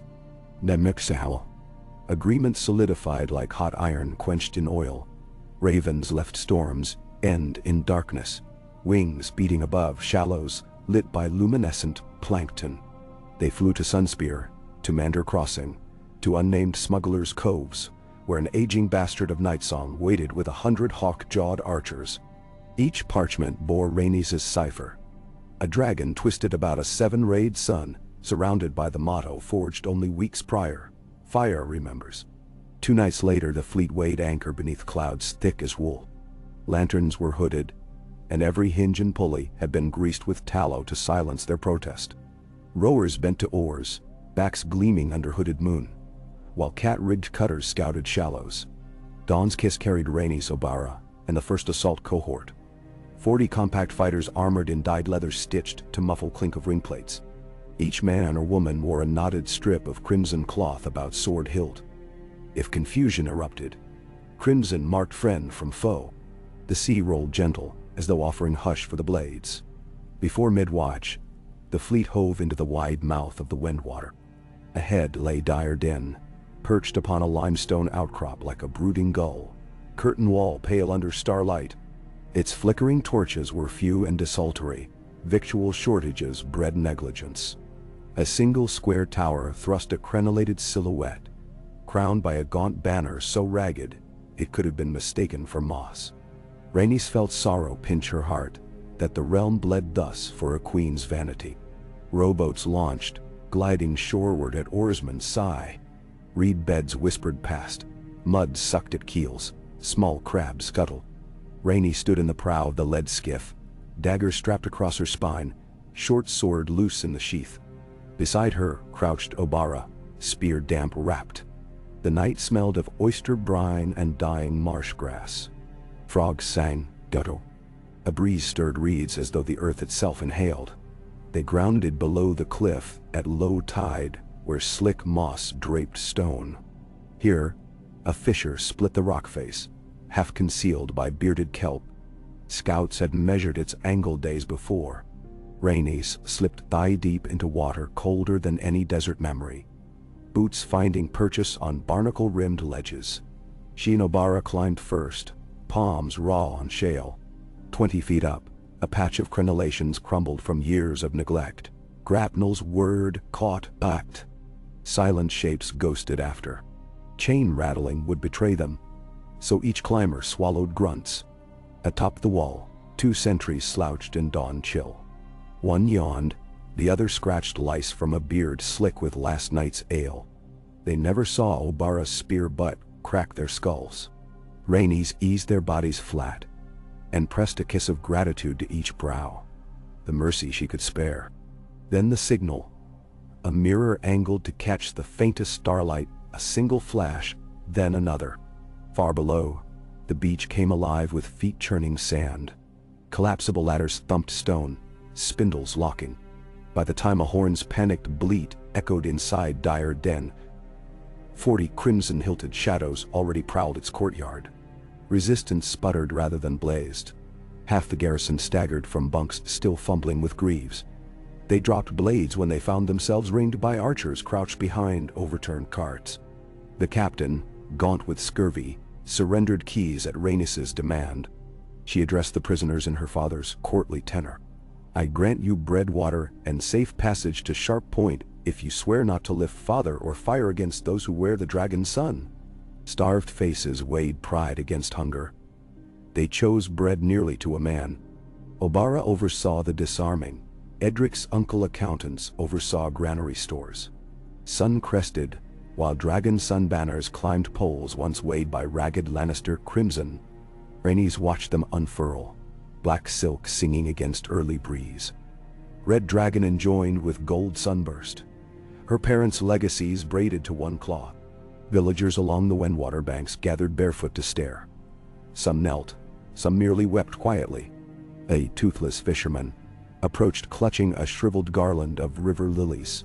He offered them wordlessly. Rhaenys knelt to accept. She smelled the lilies' faint sweetness and thought of a mother's perfume once stolen inside King's Landing gardens. By mid-morning, horn calls sounded from the north. Scouts returning at gallop. They brought unexpected cargo. A bedraggled raven keeper clutching a still-sealed scroll from King's Landing. The courier had been bound west toward Rosby when Oberyn's outriders overtook his mount. The scroll bore the Lannister lion and a smear of green wax heavy with glassy crystals, the seal of the Pyromancer's Guild. Under torch interrogation, the keeper spilled what little he knew. Word carried to Rosby garrison to relay onward that Queen Cersei demanded each crownlands hold transfer all volatile resources to the capital within a fortnight. The phrase could mean pitch, naphtha, or, more likely, barrels of wildfire hidden even in minor keeps. Cersei intended a moat of emerald flame around her rule indeed. Rhaenys spread the scroll on Dire Den's captured war table. Every loop of handwriting felt like a fuse sizzling under her fingers. "She means to torch half the kingdom rather than cede an inch," she murmured. Edric frowned over her shoulder. "If those barrels roll south along the Wendwater Road, they pass through Sharp Point's ward, then cross the Dragon Road to the city, intercept them en route, and we deny her the sword above our heads." Nidim Siwalan. Obera made a derisive click. Intercept a convoy of wildfire? Catch a viper by its fangs? A stray arrow could cook half our host alive. "Then speed denies arrow," Rhaenys said. "Mind knitting threads. We strike convoy before it marshals. Powder spread thin travels less volatile. We raid Rosby itself, seize caches where they sit." Gendry scratched his stubble. "Rosby's walls are stout stone. 4 towers. But garrisons no more than 150 after plague years. Lannisters fill their gaps with sellswords." "Ah." Rhaenys lifted her gaze to the crimson gold banner still stained with scurvy captain's blood, now flung across the war table like a challenge. "We took Dire Den in a night. Let Rosby fall by cunning, not siege. Open gates from within." Plans unfurled quickly. A squad of Dire Den prisoners, men who had once garrisoned Rosby before Lannisters stripped numbers, volunteered to return as turncoats. They would claim to have escaped Dragon Sun butchery, bearing forged letters that exaggerated Rhaenys' atrocities. In truth, their pockets filled with sleeping draft files. Rhaenys would slip inside Rosby, disguised as one of their captured spoils, wrists bound loosely, face smeared with dirt enough to dim her hair's silver roots. At the midnight bell, she would free herself, drug the gate guards, and raise portcullis for Obara's strike cadre hidden among wagons of famed grain tribute. Dusk clothed Dire Den, and the column rolled out. 17 wagons, 200 horse, all bearing Lannister stripes hurriedly repurposed. Rhaenys rode shackled atop a driver's bench beside a hulking ex-Rosby pikeman named Marsek, who rehearsed lies until they flowed smoother than truth. Obara would march behind the wagons disguised in a sellsword company's sigils. The Black Hounds, long vanished, but whose surcoats still sold cheap in Goldtown markets. a perfect scrap of history to resurrect. The procession reached Rosby before moon-up 2 nights later. Fog puddled in hooded hollows, towers loomed, windows aglow. Gate sentries waved them forward. News of dire Den's fall had traveled, and any scrap of escaped manpower was greeted as boon. One guard bellowed down. "What load?" Marsek answered per script. "Sack flour for city quartermasters, 40 barrels, Rosby's levy, and 1 silver-haired trinket for the Queen's delight." The guard laughed, spat, and hailed portcullis open. Inside the courtyard the convoy halted. Lanterns swung, horses stamped. Overseers dashed to inventory barrels. Rhaenys felt their eyes linger on her braid. Contempt and desire shimmered like oil on scum. She feigned sulk until chains slackened, then pivoted silent blade from sleeve sheath. One quick nick delivered sleeping draft to nearest overseer's throat. Smeared rag pressed under his nose until eyelids drooped. She and Marsek repeated the ritual up and down ramparts, nerves taut as strung wire. At last she reached the gatehouse where iron gears towered. 2 guards drowsed over dice. She tossed a handful of copper onto their table. Coins sang metal on wood. Heads turned, and Obara's spear flickered through arrow loop, cracking the nearer skull. Rhaenys plunged dagger to hilt in the second's belly, catching his grunt with firm hand. Chains clattered. Portcullis heaved. Wagon tarps peeled away to reveal fighters unmasked. Obara led them through like tide over breakwater. Within heartbeats, shouting erupted deeper in keep, answered by Gendry's war hammer. Ringing helm after helm. Above, pennants shrieked as archers loosed crimson-fletched shafts. Warning only for those who still pondered fight. Suddenly, a flare of brilliant green spat skyward from a side tower. One desperate pyromancer mistouched a fuse. The alchemical tongue licked parapet stones, illuminating courtyard ghastly emerald. But Rhaenys had read Cersei's code. She knew wildfire caches lay in cellars below, not yet lifted. She sprinted across yard, Obara at her flank. Down spiral stairs they hurtled, past moaning wounded, into chill vault smelling of pitch and lime. 50 barrels stamped with the molten crown stag glimmered in torchlight. Soft hissing emanated from cracks, volatile resin leaking. One wrong spark would turn vault into tomb. Rhaenys ordered torches doused. Darkness swallowed them save for faint phosphorescence within wildfire sloshing behind staves.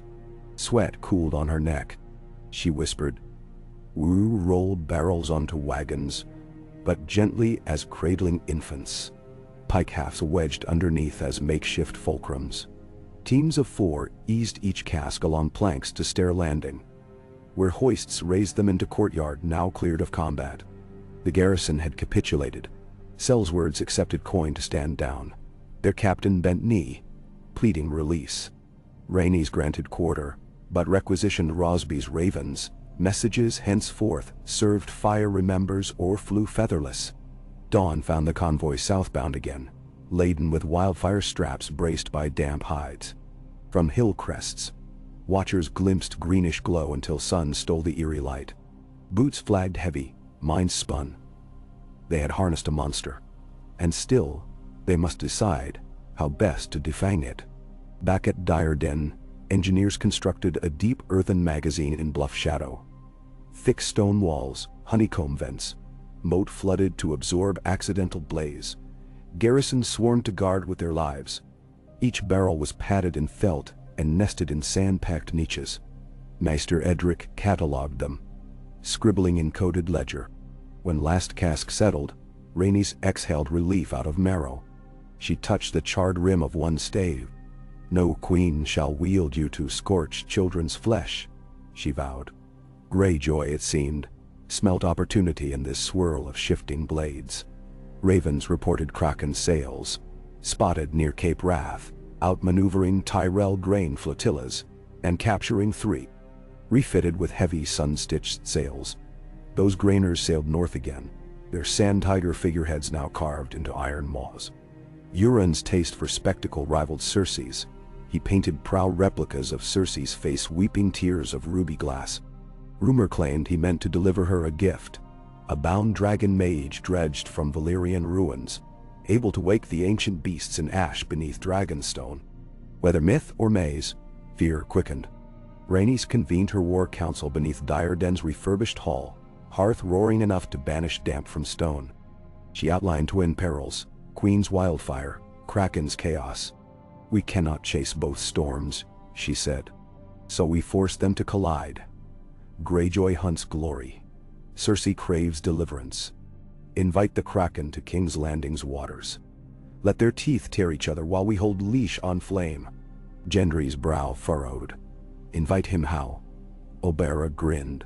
"By flaunting bait he cannot ignore. A silver dragon's head on black sails gliding up black water, daring any man to claim it. Greyjoy's vanity will storm the bay to pluck that prize." "Damnawati." Rhaenys nodded. "And Cersei, roused to frenzy, will hurl every scorpion bolt and torch keg at him, not us." While they clash, our allied hosts converge from Storm's End, the Reach upriver, and riverlands across narrow sea barges. King's Landing wakes one dawn to find walls surrounded by those they thought met. Strategic lines mapped themselves like star constellations. Sunspear fleet would raise false draconic silhouette on decoy flagships. Fragile yet showy, sailing bold upriver under cover of new moon. Meanwhile, Gendry's Stormlanders would seize the Kingswood ports to the south, closing retreat. Nymeria's Dornish cavalry, already marching north beyond the Torrentine, would join Reach deserters under Black Rose's sigil newly minted to honor both Tyrell memory and Targaryen future. The Riverlords under Blackwood banners, spurred by quiet promises of restored holdings, would cross at Maidenpool to mask left flank. Rosby and Dire Den served as provisioning hubs. Wildfire magazine remained sealed. Garrison rotated, thrice daily watch. Still unknown. The north. Whispers said Queen Sansa had steadied Winterfell, reigned in fractious clans, yet uncertainty stitched her every dispatch, no word of open allegiance. Rhaenys penned a letter heavy with candor, entrusting it to swiftest Raven. "Sister of Snow and Wolf, if winter taught us anything, it is that the living must stand eye to eye or die apart. I cannot mend every tear in the realm's cloak, but I would share stitch and needle. Stand with me when the long night of tyranny ends." She sealed it with Dragonsun, wondering whether it would reach or go unread. Weeks spun gold from dwindling summer.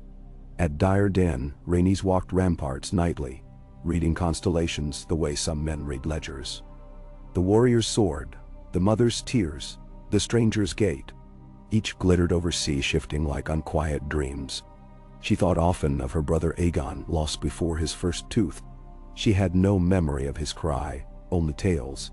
But on clear nights she imagined his spirit weaving inside those star lines, a guide for her stride into unknown.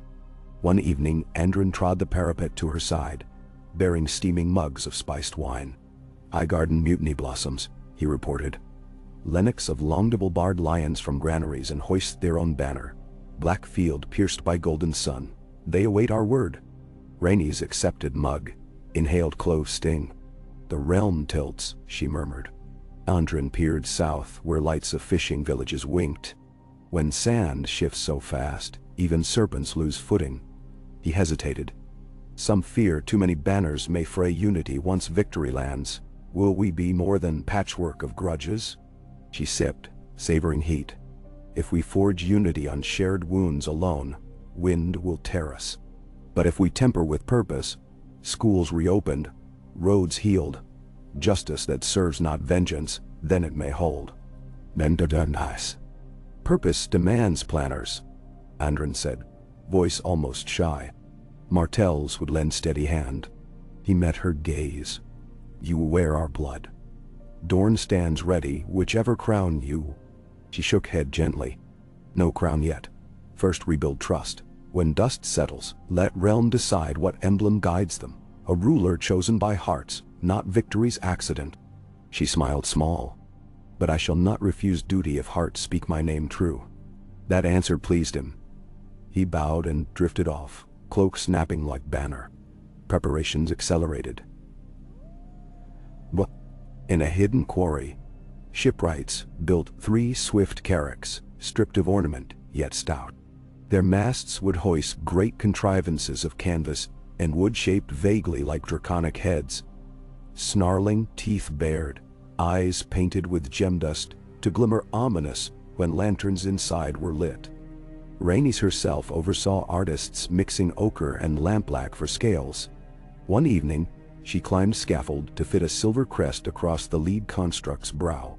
She fixed nails with mallet strokes measured and firm, each impact ringing through hull like nascent heartbeat.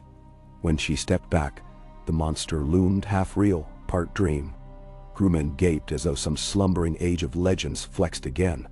Word of the decoy fleet seeped, as intended, into taverns thick with sell-sale spies. By the time Dawn's Kiss, now renamed Vhagar's Ghost, took on final provisions, rumors had mutated. 3 dragons reborn, bred in Dornish crypts, unstoppable. Euron's crows undoubtedly fed their master such fantasies. Rhaenys only hoped his madness spurred reckless charge, rather than wary retreat. Finally, the appointed moonless night. Stars gleamed cold but bright as steel shavings. Vhagar's Ghost and her 2 sisters, Merax's Echo and Sunfire Shade, slipped from Dire Den's cove under muffled oars, their false heads cloaked until proper unveiling near the gullet. Obara captained Merax's Echo. Gendry rode aboard Vhagar's Ghost as honorary master-at-arms to oversee deck ballista. Rhaenys lingered on Dire Den Rampart to watch masts fade. A hush swallowed the keep as the last sail vanished into horizon gloom. She turned inward to coordinate overland columns, mind-juggling numbers, rations, chronologies. Yet by dawn next day, Raven Dispatch announced decoy fleet had breached the gullet at tide's apex, lantern wings ablaze with phosphor paint, scaring fishing smacks into frantic flight. Euron's outrider galleys gave chase within an hour. Hooks out, drums beating time for rowers high on pipe smoke. The game was on. Rhaenys part now. Double march Stormlander infantry through the Kingswood, while Dornish horse cut from east, timing convergence to coincide with Greyjoy's expected arrival at Blackwater Mouth 3 nights hence. She rode with the Stormlanders, preferring sweat of march to remote command. Armor light, hair dyed again to dusk brown. She wore helm of plain iron. Every league brought forest thicker, air damp with pine and fungal rot, cicadas thrumming warning songs. Scouts reported Lannister patrols thinning. Gold cloaks had been recalled to city after rumors soared of dragons in the bay. Cersei hoarded men behind walls, leaving hinterlands bare. On the second evening of March, a hush fell over Column. Distant thunder. No. War drums upon water. Through gaps in cedar, Rhaenys glimpsed flashes beyond river bend. Torch fires flicker, catapult arcs trailing flame. Greyjoy had caught the milk cow, Vhagar's Ghost. She prayed Obara's seamanship kept pursuit strung long enough for decoys to break free and vanish into night fog as rehearsed. Then the roar of distant explosion rippled skyward.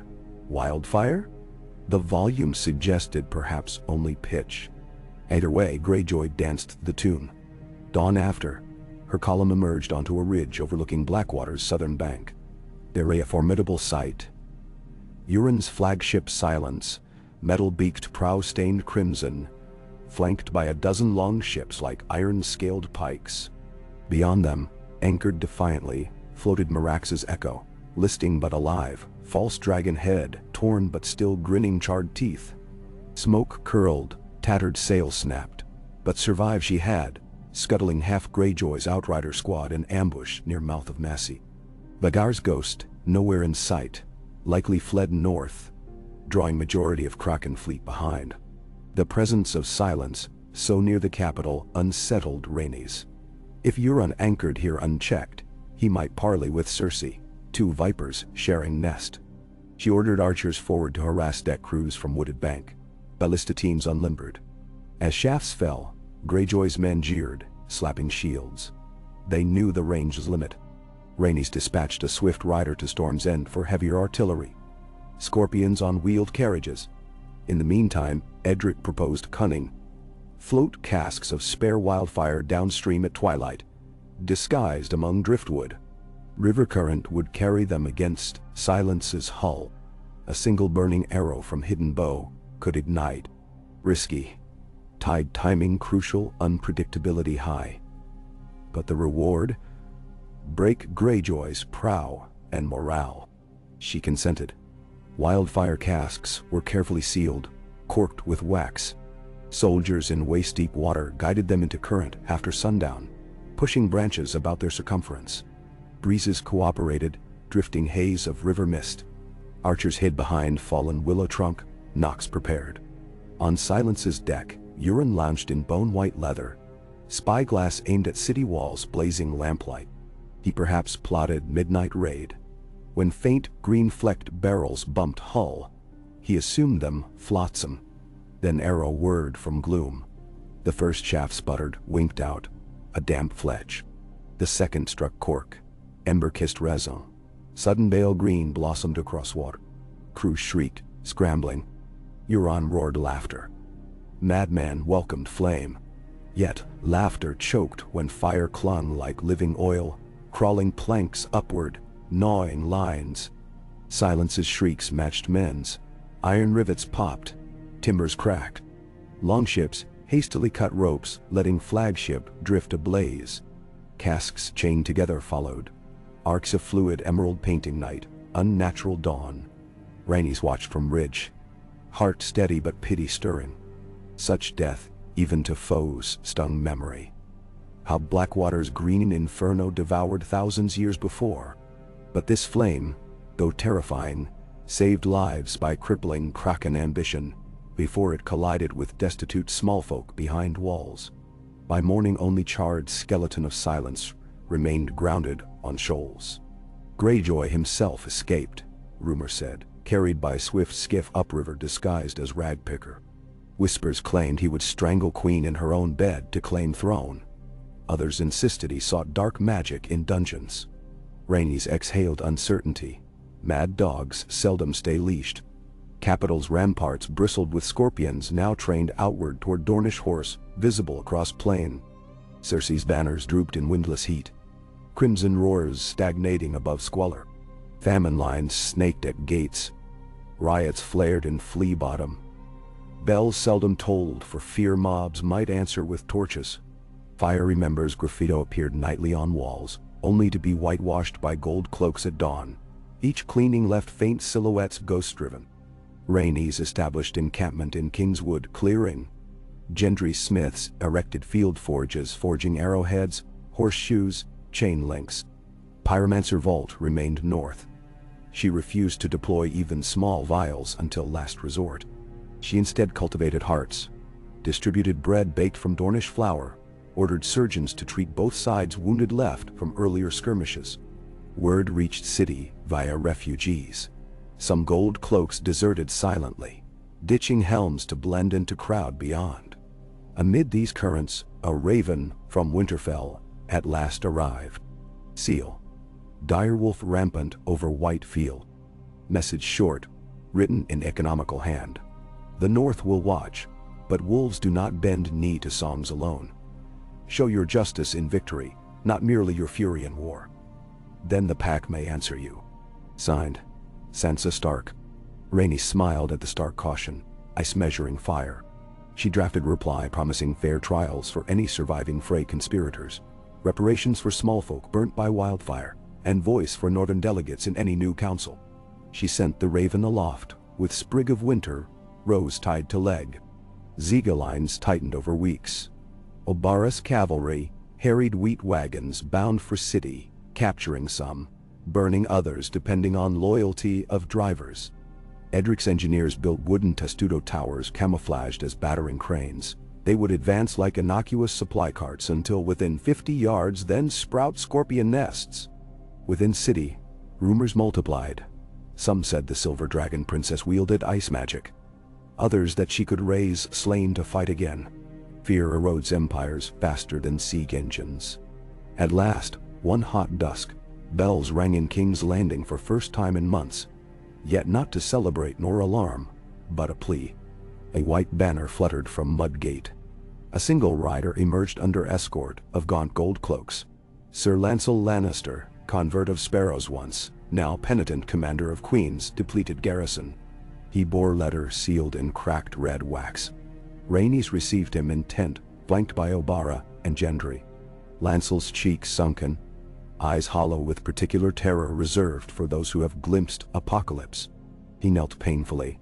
"Her Grace, Queen Cersei, requests parley," he rasped, voice scorched from wildfire fumes. "The city starves. She will discuss terms." Rhaenys studied him. Sweat pooled in hollows of his collarbones.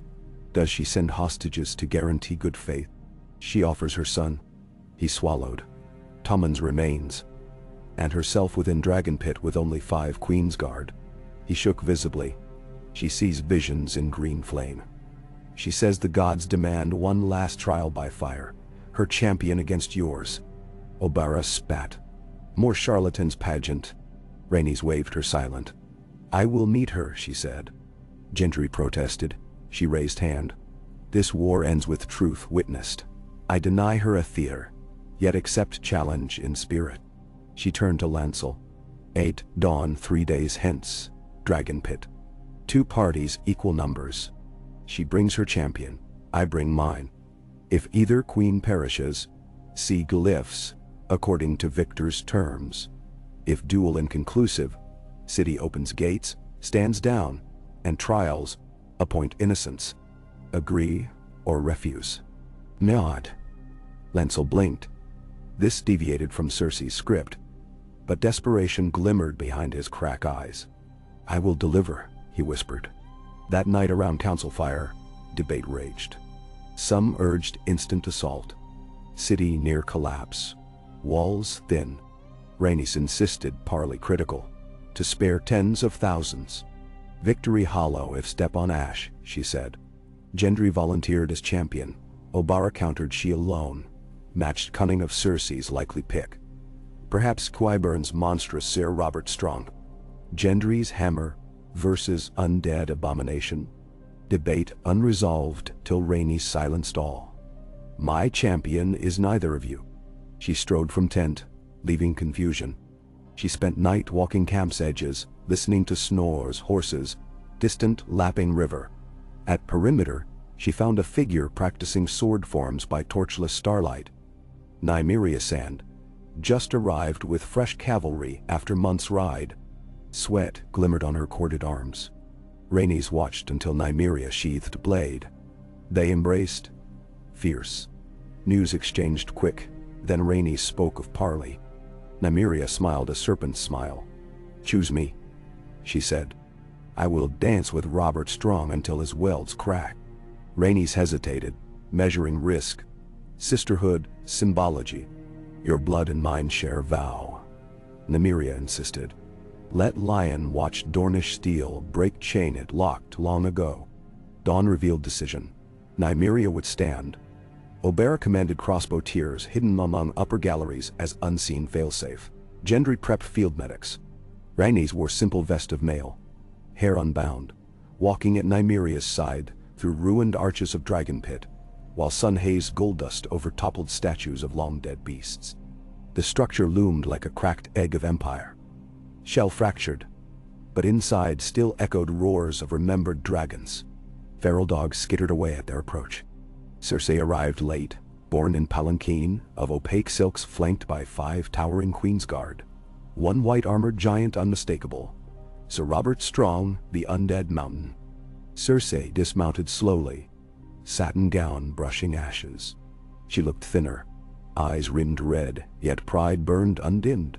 She regarded Rhaenys with mixture of contempt and curiosity, gazing at face once rumored pulp on nursery wall. "Ghosts multiply," she sneered. Rhaenys bowed fractionally, courtesy owed even to enemy. "I stand flesh." Cersei flicked eyes to Nymeria. "Your champion smells of sand and sweat." Nymeria smirked. "Sweat of women who fight, not hide." She twirled spear. The terms were read aloud by Lancel. Single combat to first blood yielding incapacitation or death. Arena cleared. Queensguard ringed perimeter with shields. Spectators, minimal, by design. Only small retinues and pair of silent pyromancers at Cersei's flanks, eyes glinting jade madness. Robert Strong lumbered forward, greatsword broad as windmill vane today. No breath fogged his visor, no breeze stirred his cloak.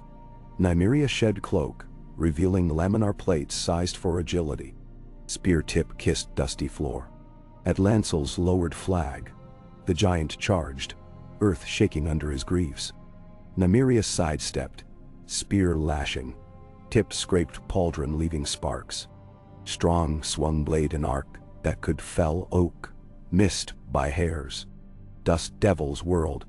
Nymeria ducked under second strike, spun, raked spear butt across nape, metal biting exposed chain link. No blood. Rhaenys watched calm yet heart hammered. She trusted Nymeria's speed but feared undead endurance. Each clash rang hollow within Mountain's armor. Each cut leaked only black tar, not red life. Nymeria realized. She shifted tactics, tire joints. She danced circles glittering under shafts of sunlight pouring through roof fissures. Spear whirled, jabbing knee, ankle, elbow crook. Sparks. Metal groaned. Strong swing slowed, weighed by accumulated dents. He trapped spear shaft with gauntlet at last. Nymeria released weapon, rolled, drawing twin short blades. She darted inside his guard. Daggers plunged between gorget and helm. A hiss of rancid vapor. Visor fell away revealing purpled, stitched lips in silent snarl. She wrenched blades free. Ichor spurted, stench of rot. Yet, still, giant moved. Queensguard shifted uneasily. Cersei's face whitened but she barked. Finish! Nymeria backpedaled, snatched spear again. She vaulted onto half-crumbled dragon skull, then sprang. Downward thrusting with all sinew, tip-pierced visor gap, sank deep into eye cavity. Giant convulsed. Sword dropped, knees buckled. Nymeria flipped away, landing cat-like. The giant toppled forward, helm striking stone with thunder. Dust settled. Silence. Cersei's lips trembled. She looked to pyromancers, one raised hand toward urn perched behind dais. Rhaenys lifted palm. Yield, and city lives. Her voice cut brittle stillness. Cersei's eyes brimmed tears not of surrender but of cornered animal. She took one staggering step, then another, toward urn. Oberus crossbow quarrel thunked wood near Queen's heel. Warning. Pyromancer froze. For breathless heartbeat, the world held. Then Lancel stepped, removing his own sword, laid it at Rhaenys' feet. I yield the city, he said hoarsely.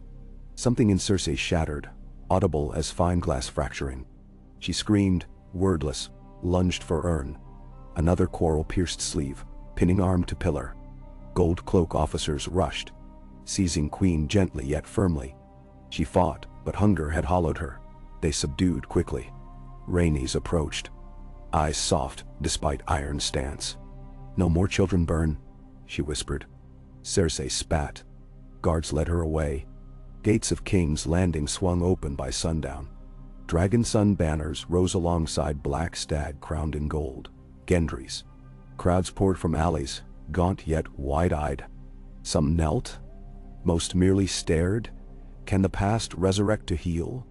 Rhaenys rode through city, astride pale destrier, Nymeria flanking, Abara above rooftops directing watch.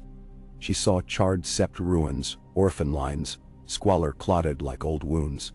She also saw flickers of hope. A baker handing crust to beggar. A girl clutching tin dragon figurine. Inside throne room, the iron throne loomed, barbs glinting in torch flare. Cersei once perched there, as if claws were hers. Now it waded across cracked marble scattered with fallen lion standards. Rhaenys halted before dais, gaze tracing swords forged by Aegon the Conqueror's captured foes. She did not ascend. Instead, she turned to assembled lords newly arrived.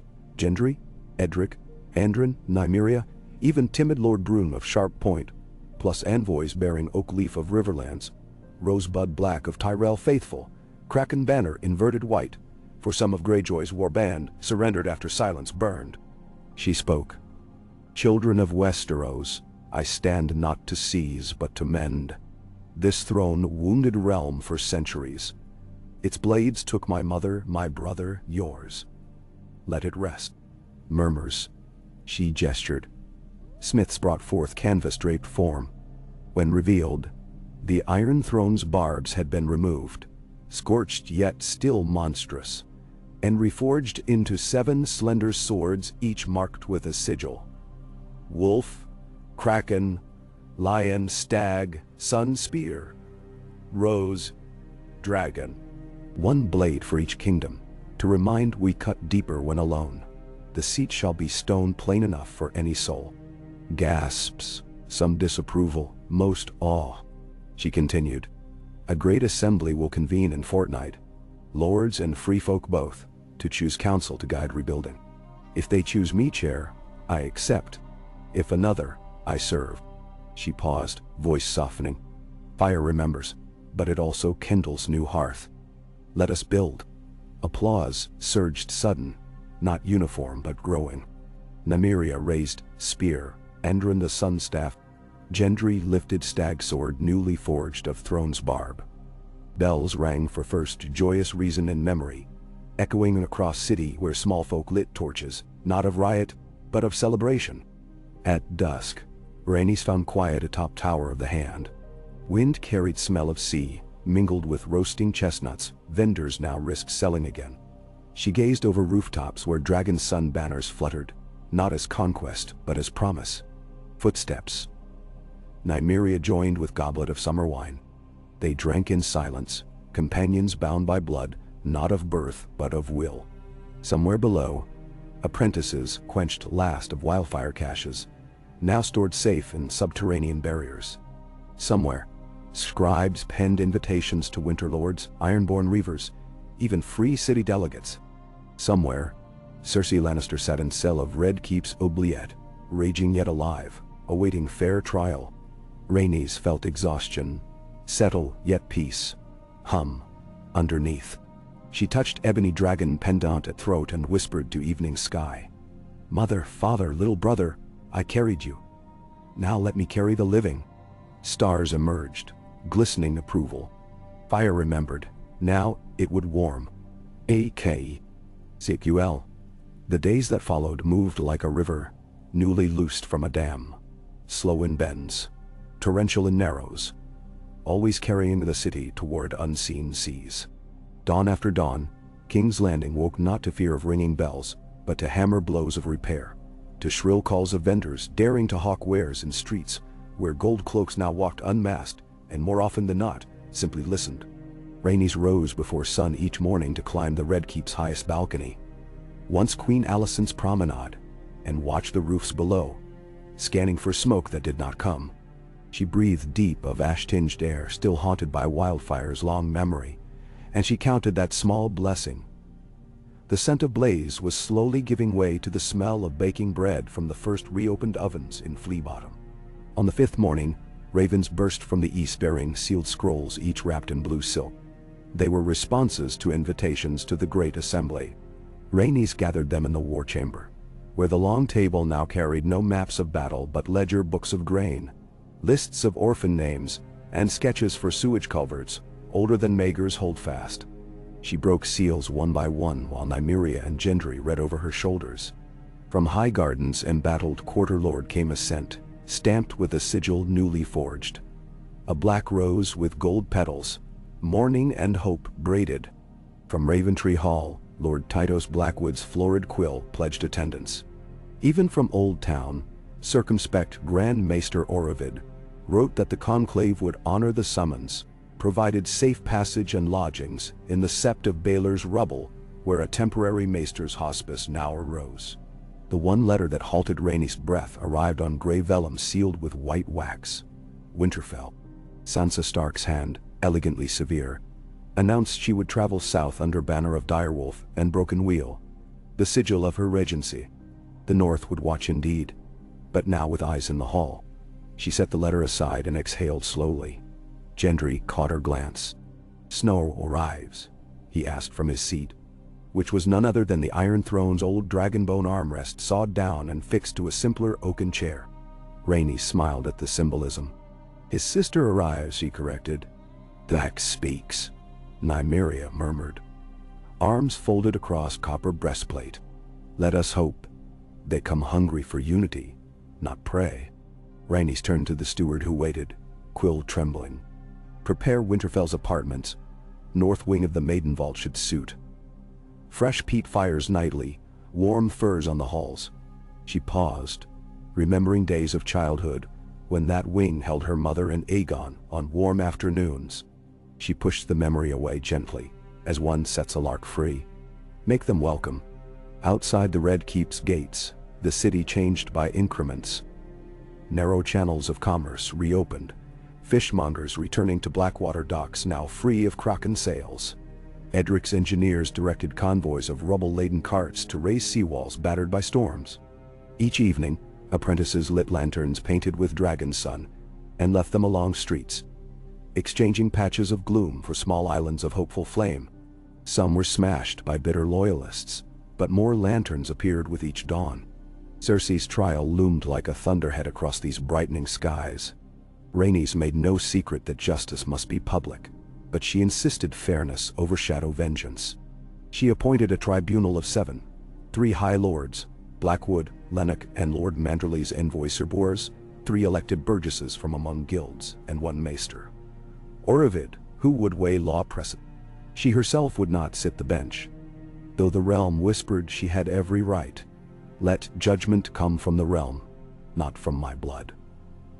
She told Gendry late one night, when they paced the silent godswood newly replanted with volunteers' seedlings. If we begin Red Dawn with execution commanded by me alone, some will call it Dragonfire reborn. You trust the realm to show mercy? He asked. I trust them to remember her deeds, she answered. And if mercy emerges, that too is their conscience. She did not say her own conscience shrank at thought of further blood. She merely pressed palm to the weirwood sapling's new white bark and let its red leaves whisper calm. But all peace is hostage to unease. On the 8th evening of Rhaenys' rule, the city shook with sudden cacophony. Bells rang from the harbor towers, and watch horns brayed. She raced to the rampart in dusklight and saw a lone ship listing into bay. Sails torn, hull scorched, crew waving torches. As it staggered close, sailors shouted warnings. Greyjoy not dead? He commanded Patchwork Fleet, mustered from Selsail Haven. Raider Dromons from the Basilisks. Even captured Korth triremes. Worse, he'd found what he sought. In the hold of his new flagship, Leviathan, stowed a black egg half as tall as a man, recovered from Valeria's smoking shores. Rhaenys felt her scalp prickle. True dragon eggs? She remembered every whispered treatise, claiming most were stone, inert.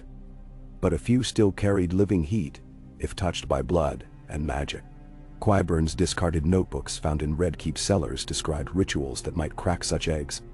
Blood sacrifice, wildfire baths, spells older than the 7. Euron, unsated by silence's ruin, meant to birth terror of scale and flame. She gathered counsel at once. Leviathan set sail within 2 days. Reported the ragged captain delivered by healers. Greyjoy told his bosun to aim upriver again. Anchor by the dragon pit stones. He wants to wrench what dragons he can from city's bones. Nah. Gendry's jaw clenched. We just pried the mountain's corpse from under King's Landing's neck. Another monster we don't need. Then we sink Leviathan before she anchors, Obara said. I will lead. Rhaenys shook her head. Greyjoy expects naval clash. We strike by sky. The room stilled. In her weeks of rule, Rhaenys had visited the cellars beneath Dragonstone, escorted by Davos Seaworth, now her unofficial admiral, to examine the last petrified eggs held by royal household from before the Dance of Dragons. Many were cracked, lifeless. Yet 2 smaller eggs still warmed faintly when she laid palms upon them, as though remembering heartbeat. Discretion kept this knowledge to narrow few. Nymeria, Davos, and 1 dragonsmith named Gullion Waters, bastard of Driftmark, who spent childhood sketching dragon bones among surf-battered caves. We cannot hatch dragons within days, Nymeria warned quietly now. Not even magic bleeds that fast. Not hatch, Rhaenys agreed. She turned to Davos. The wyvern kites. Weeks before, Davos shipwrights had designed siege kites. Canvas corseted gliders shaped vaguely like wyverns, rigged to carry 2 men and a clay jar of wildfire. They'd meant them for decoys should dragon rumors require show. They had never flown. Davos rubbed beard, thinking. Crosswinds fierce above Blackwater. But launched from Dragonstone cliffs in right gust, they could ride heat. Could deliver jars onto Leviathan's deck. He clicked tongue. Dangerous as teasing a kraken with bare toes. Rhaenys nodded. I will fly one. The uproar thundered. Gendry objected first. You cannot risk body that unites kingdom. Nymeria scowled, offering to take her place. Even Orivid's measured calm cracked. Rhaenys waited, then lifted hand. If I fear to share the same peril I ask my people to bear, I unseat myself anyway. I will fly, but not alone. She looked to Nymeria. Ride beside me, 2 kites, 1 for each of us. If one fails, the other completes drop. Obera exhaled frustration, but respect sparked. Fine, but I command galleys to sail below. If kites fall, nets will catch you. Maintain the wall. Plans drawn again. At dawn 2 days hence, kites lashed to crossbeams on Dragonstone's wind-thrown ridge would launch on updraft. Each carried a clay amphora encased in padded harness, filled with green fire thinned by alchemist, to ignite on heavy impact, not mere spark. Leviathan currently lurked near Cape Wrath. Spies believe he would slip into bay by dawn 3rd day. Timing had to be perfect. The night before flight, Rhaenys meditated alone inside Maegor's holdfast nursery. Room shuddered since sack. Dust danced in lamplight. She touched faded murals of dragons circling towers. Brushstrokes chipped where once her blood had spattered walls. Or so the legend said. She whispered to memory, I am here still. Then she placed a single river lily at floor center, gift from toothless fisherman, and left door open behind her for first time in 16 years. Before dawn, she boarded a swift galley to Dragonstone. Sea smelled of steel and brine under waning moon. Nymeria, clad in lined leather flight suit stitched by Myrish tailor, stood with arms crossed, dark eyes glittering mischief. Always wanted to fly, she muttered. On Dragonstone's narrow summit, wind howled among basalt spires. The wyvern kites lay anchored to iron rails. Canvas stretched taut over willow ribs, wingspan near 30 paces. Their tails, ropes weighted by bronze coins, trailed behind like lazy serpents. Gullian waters fussed with rope harness, explaining slip knots meant to be pulled free once in glide, releasing amphora into downward plunge. Rhaenys strapped harness across torso, gloves snug.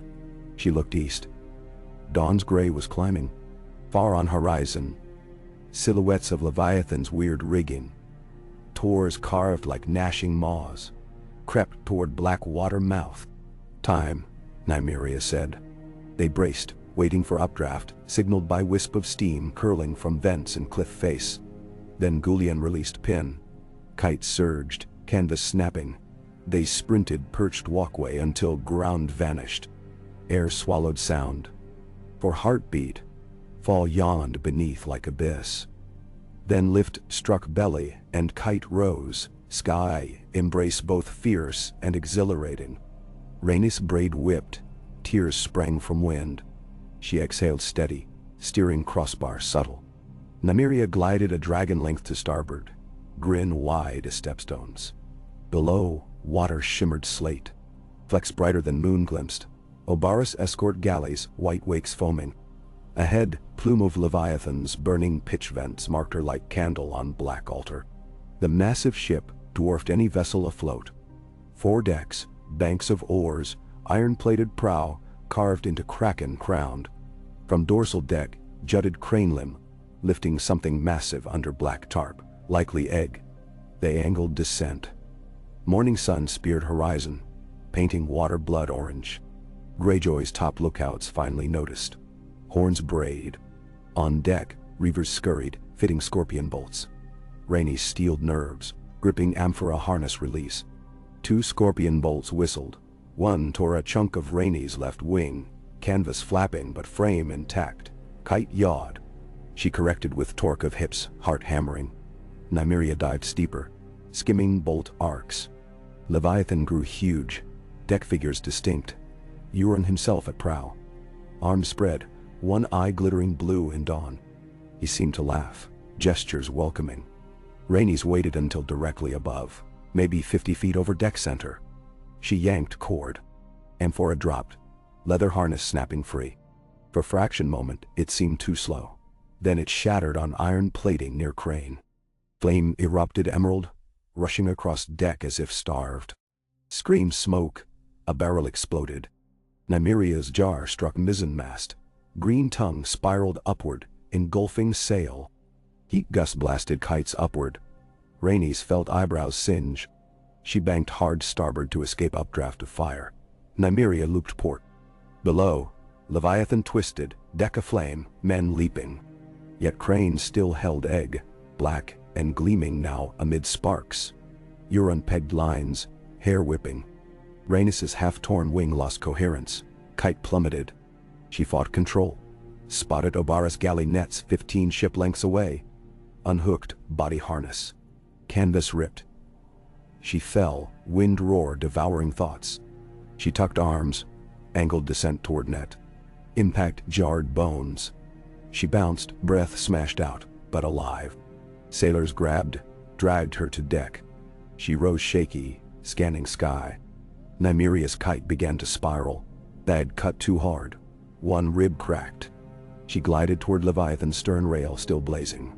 Unable to reach nets. Without hesitation, she veered last moment, arrowing into crane rig. Canvas snagged mast. Kite collapsed in fiery chaos onto egg crane. Fire surged. For breath, Rhaenys feared Nymeria crushed. But glint of copper plate showed her rolling off deck into water even as egg cradle wrenched loose, dropping heavy sphere into inferno.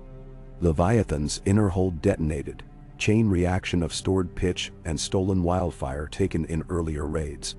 Explosion punched column of sickly green flame skyward. Shockwave hammered Obarus galley. Sailors scrambled.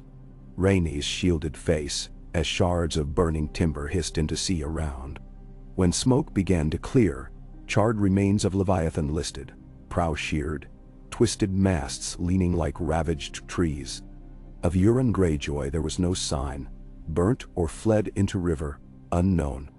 But no crane, no dragon egg remained intact. Rescue boats fished Nymeria from water.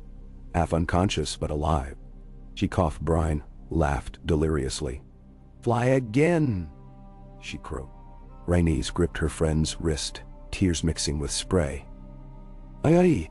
Word spread through city before midday. The Princess of Dragons had ridden sky ghosts to slay a kraken reborn. Bells rang. Children paraded kites of scrap cloth trailing green ribbons. The Great Assembly, still days away, already leaned in her favor. Yet inside the Red Keep infirmary, Rhaenys shunned celebration. She sat by Nymeria's bedside as Maester's stitched arm torn on deck iron, and she kept vigil for casualties. 3 sailors lost to burning debris, 2 broken ribs for herself, anguish for every life but necessary for realm's breathing. Days slid by.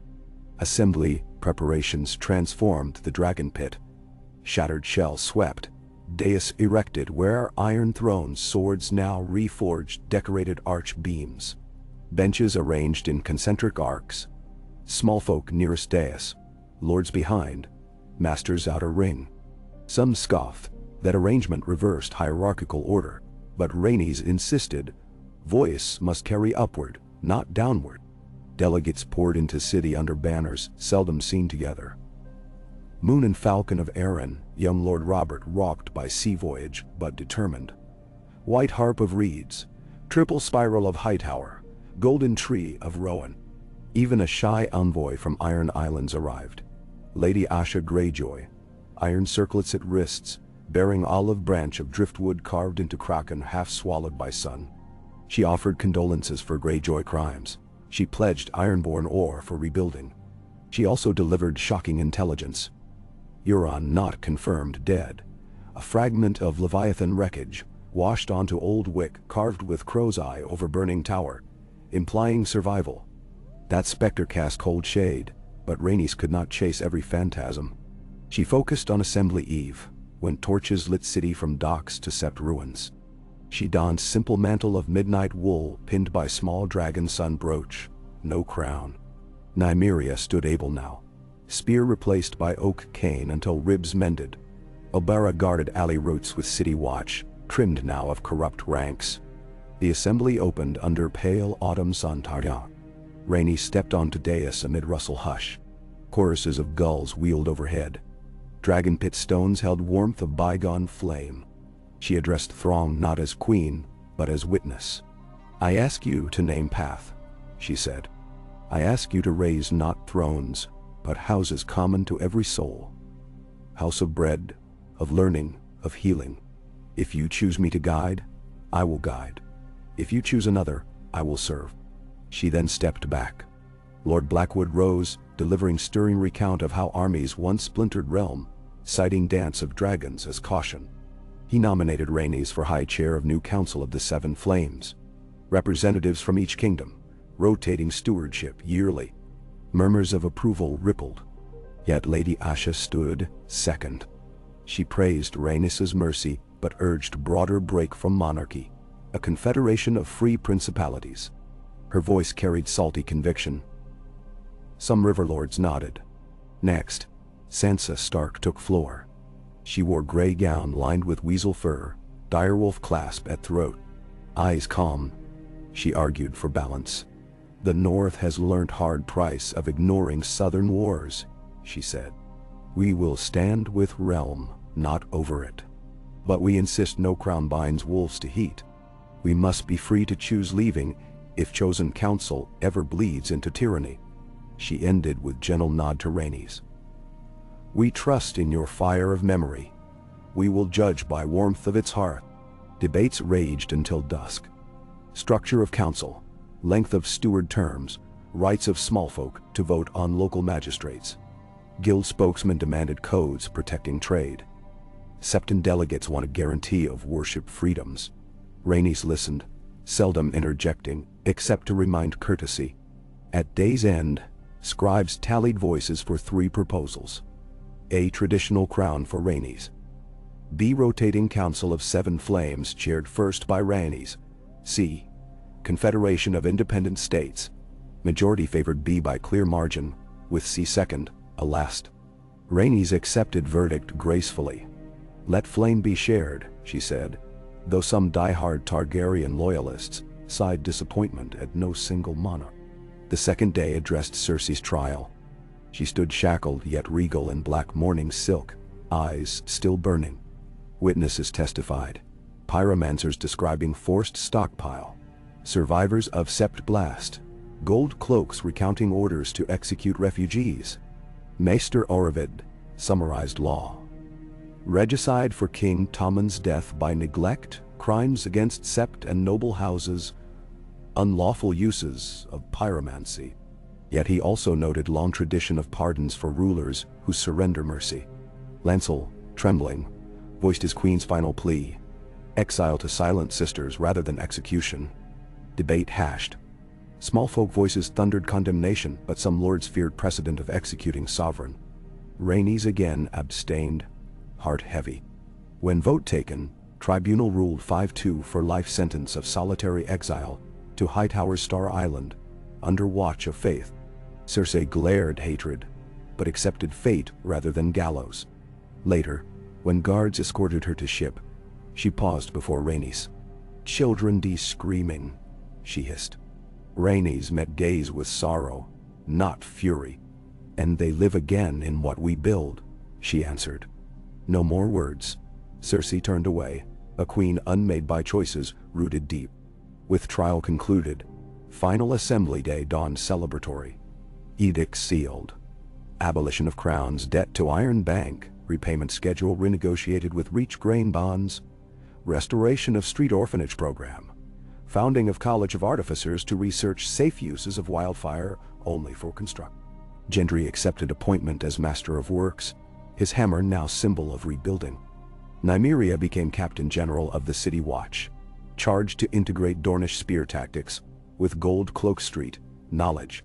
Obara, restless, volunteered to lead missions rooting out remaining Qyburn black cells. Sansa accepted seat as Northern Flame Steward, promising to rotate after year. Lady Asha secured free trade rights for Iron Islands. That night on the hill above city, bonfires blazed, each kingdom's color braided with dragon sun. Rhaenys climbed Tower of Rhaegar, once named White Sword Tower, now retitled Dawn's Memory by council vote. From parapet, she addressed crowd one final time. "We bound these stones with blood and ages gone," she called. "Tonight, we bind them with will." She unveiled the 7 swords forged from Iron Throne. Now, each set into cylindrical plinth surrounding large circular seat, fashioned of weirwood and black marble. "This is the hearth chair," she said. "No blade at its back. It belongs to council, not to one." She laid her hand on chair's arm, but did not sit. Instead, she gestured to torches at each plinth. Lords and small folk alike ignited them. Stark white for north, purple for Vale, gold for Reach, green for Stormlands, blue for Riverlands, silver for Iron Islands, orange for Dorne. Flames danced, mingling at tips. Then she sat, first among equals, and council seated around her. Bells pealed. Fireworks, pyromancers critical but reformed, shot streaks of violet and gold that burst over city. Children shouted, some still starved, but tonight they forgot emptiness for wonder. Much later, inside her modest solar, Maegor's grand chambers sealed for repairs, Rhaenys collapsed onto cot, exhaustion heavy, yet sleep hid behind thoughts. She rose, open shutter to night breeze carrying faint smoke of bonfires and scent of crushed lemon thyme from courtyard gardens recently replanted. She withdrew parchment journal begun on Dawn's kiss months earlier. She wrote, "This day I witness realm, choose voice over blade. Fire can warm when guided. Yet embers of vengeance still glow beyond walls. Euron's threat persists. Ancient magics stir. I cannot lull. But tonight I breathe. I recall wind of flight, salt of tears, and the sound of 1,000 hearts beating not in fear but in hope. PGSQL." She signed simply R. A soft tap. Gullion Waters entered, face gleaming with excitement despite soot streaks. "Forgive, Princess, Steward." He laughed at new titles tangling. "You asked me to watch eggs at Dragonstone." He produced small iron brazier containing glowing coals, shielding an object wrapped in cerulean velvet. One crack. Rhaenys' heart stilled. Gullion unwrapped cloth. A fragment of shell, pearlescent black, warm even through cloth. She lifted it. Gentle heat thrummed. "It happened the night Leviathan burned," he whispered. "Heat wave may have triggered, or your blood in air above sea. The remaining egg pulses. Faint, but alive." "No." She closed hand around shard. Fate curved again, like dragon spine rising from sea. She thought of Council's new world, fragile as hatchling shell. She set shard onto table, where lamplight coaxed iridescent sparks. "Guard remaining egg with quiet," she said. "No flame surges, no blood spells. We will study, cautious." Gullion nodded, departed. Rhaenys returned to window. Stars soared, soundless, somewhere offshore. Surf urged stories old as fire. She exhaled, not burden, but promise. Behind her, shard gleamed, tiny mirror of cosmos. Weeks later, rumors spread of a hooded raider bearing sapphire-studded patch, haunting the stepstones. Nymeria dispatched patrols. Lord Manderley's grain fleet entered bay unharried, feeding city for winter. Blacksmiths finished first sewage culvert, celebrated with feast where even flea bottoms poorest ate stew thick with lamb. On first frost morning, Sansa visited Godswood within Red Keep. Rhaenys met her beneath Hearttree, whose sapling now bore crimson leaves. 2 women stood silent. Then Rhaenys drew 7-sword pendant from pocket. Gifts forged of throne steel. To present Stark Lady. Sansa accepted, fingers trailing along edge, eyes bright. "Winter is kind when wind stands break," Sansa said. "And fire leaps higher when fed pine," Rhaenys replied, smiling. Ravens later recorded that as day hearths were lit across 7 kingdoms, word came from Citadel. Maesters declared new era, crownless reformation. Their letters began in the reign of Council of 7 Flames, when Hearthchair first warmed under skies, yet dotted by unborn dragons. There would be setbacks, bandits clinging to lion banners, plague pockets, endless arguments over tariffs. And far south, in shadows of Valyria's smoking sea, faint wings beat echoes of monsters yet to rise. But for that moment, the realm exhaled, and a princess once thought dead stood watch, steward of embers she refused to let die or rage beyond control. Night deepened. Rhaenys placed ebony dragon toy beside hatchling's shard, symbols of past and future touching. She whispered into dark voice, a vow and lullaby. Burn bright, rise gently. Outside the city of Aegon, and now of 7 stewards, slumbered beneath soft glow of dragon sun lanterns, dreaming of fire that no longer devoured but guarded the night. Aishaden, A. PGSQL. The first snowfall dusted the ramparts of King's Landing weeks earlier than ancient almanacs predicted, as though the very seasons sensed the realm's newborn fragility and laid a quieting hand upon the city's restless heart. From the palace terraces, Rhaenys watched dawn's pale light settle over roofs, turned suddenly white, heard children's squeals echo along the street of silk, where they scooped handfuls of powder and hurled it like forgotten toys. Snowflakes fluttered past her cheeks, cold, delicate, nothing like the wind-swept sand of exile or the furnace heat of wildfire. They melted against her skin and vanished, leaving a faint sting that reminded her of how easily wonder could weep into sorrow. She allowed herself a few breaths of stillness, just a few, before footsteps behind her announced the day's concerns. Ser Barhold Stone, a black-haired falcon knight from the Vale, bowed low, breath steaming in the chill. Steward Blackwood requests audience in the hearth chamber, he said. Reports of unrest at Maidenpool. Ships flying the Crowned Lion raided a grain caravan bound north. Rhaenys closed gloved fingers around the balcony's stone lip and exhaled slowly so that her voice remained steady when she answered. Tell him I'll come directly. She lingered one moment longer, committing the snow-dusted skyline to memory. Proof that peace, however fragile, could still astonish. Beneath the restored dragon pit's vaulted ceiling, braziers blazed, and the circular seat of the hearth chair glowed warm against the winter chill. 6 of the 7 swords encircling it were already occupied by their stewards. Lord Blackwood himself, gaunt and keen-eyed. Sansa Stark, her red hair pinned beneath hood of white wolf fur. Lady Asha Greyjoy, smelling faintly of seaweed and smoke, in spite of spotless leathers. Lord Rowan in rose-embroidered cloak. Young Lord Robert Arryn fidgeting, and Nymeria Sand, leaning on her carved oak. Only the reach seat stood empty, its steward delayed by flood-swollen Mander crossings. They rose as Rhaenys entered, and she bid them sit with a quiet gesture before claiming the hearth chair. Maidenpool, Blackwood began, tapping scroll to table. 2 weathered carracks painted red and gold swooped up from the bay, seized 3 grain wagons, slew the king's men escorting them, and left 4 banners pinned to dead horses' throats. Each banner bore the crowned lion, but the claws were tipped green, wildfire green. A taunt, I think, from whatever Lannisters remain. No. Or from Euron, Asha said, eyes narrowed like a gull studying shoals. He loves masks. Nymeria rapped her cane once. Either way, small folk hungry is threat. We promised full bellies before first frost. Frost came early. Rhaenys folded hands. How many were slain? 4, Blackwood answered. But the whole of Maidenpool is shaken. They fear winter roads bleeding next. Sansa tugged her gloved fingertips. The north cannot spare more grain until river roots thaw. Our own stocks run thin. Dan. Dorne's harvest still flows, Nymeria reminded. If roads freeze, we'll sail. Only problem. Our fastest Dramans restock hulls here. Hobara sent them to sweep stepstones for Greyjoy's hide.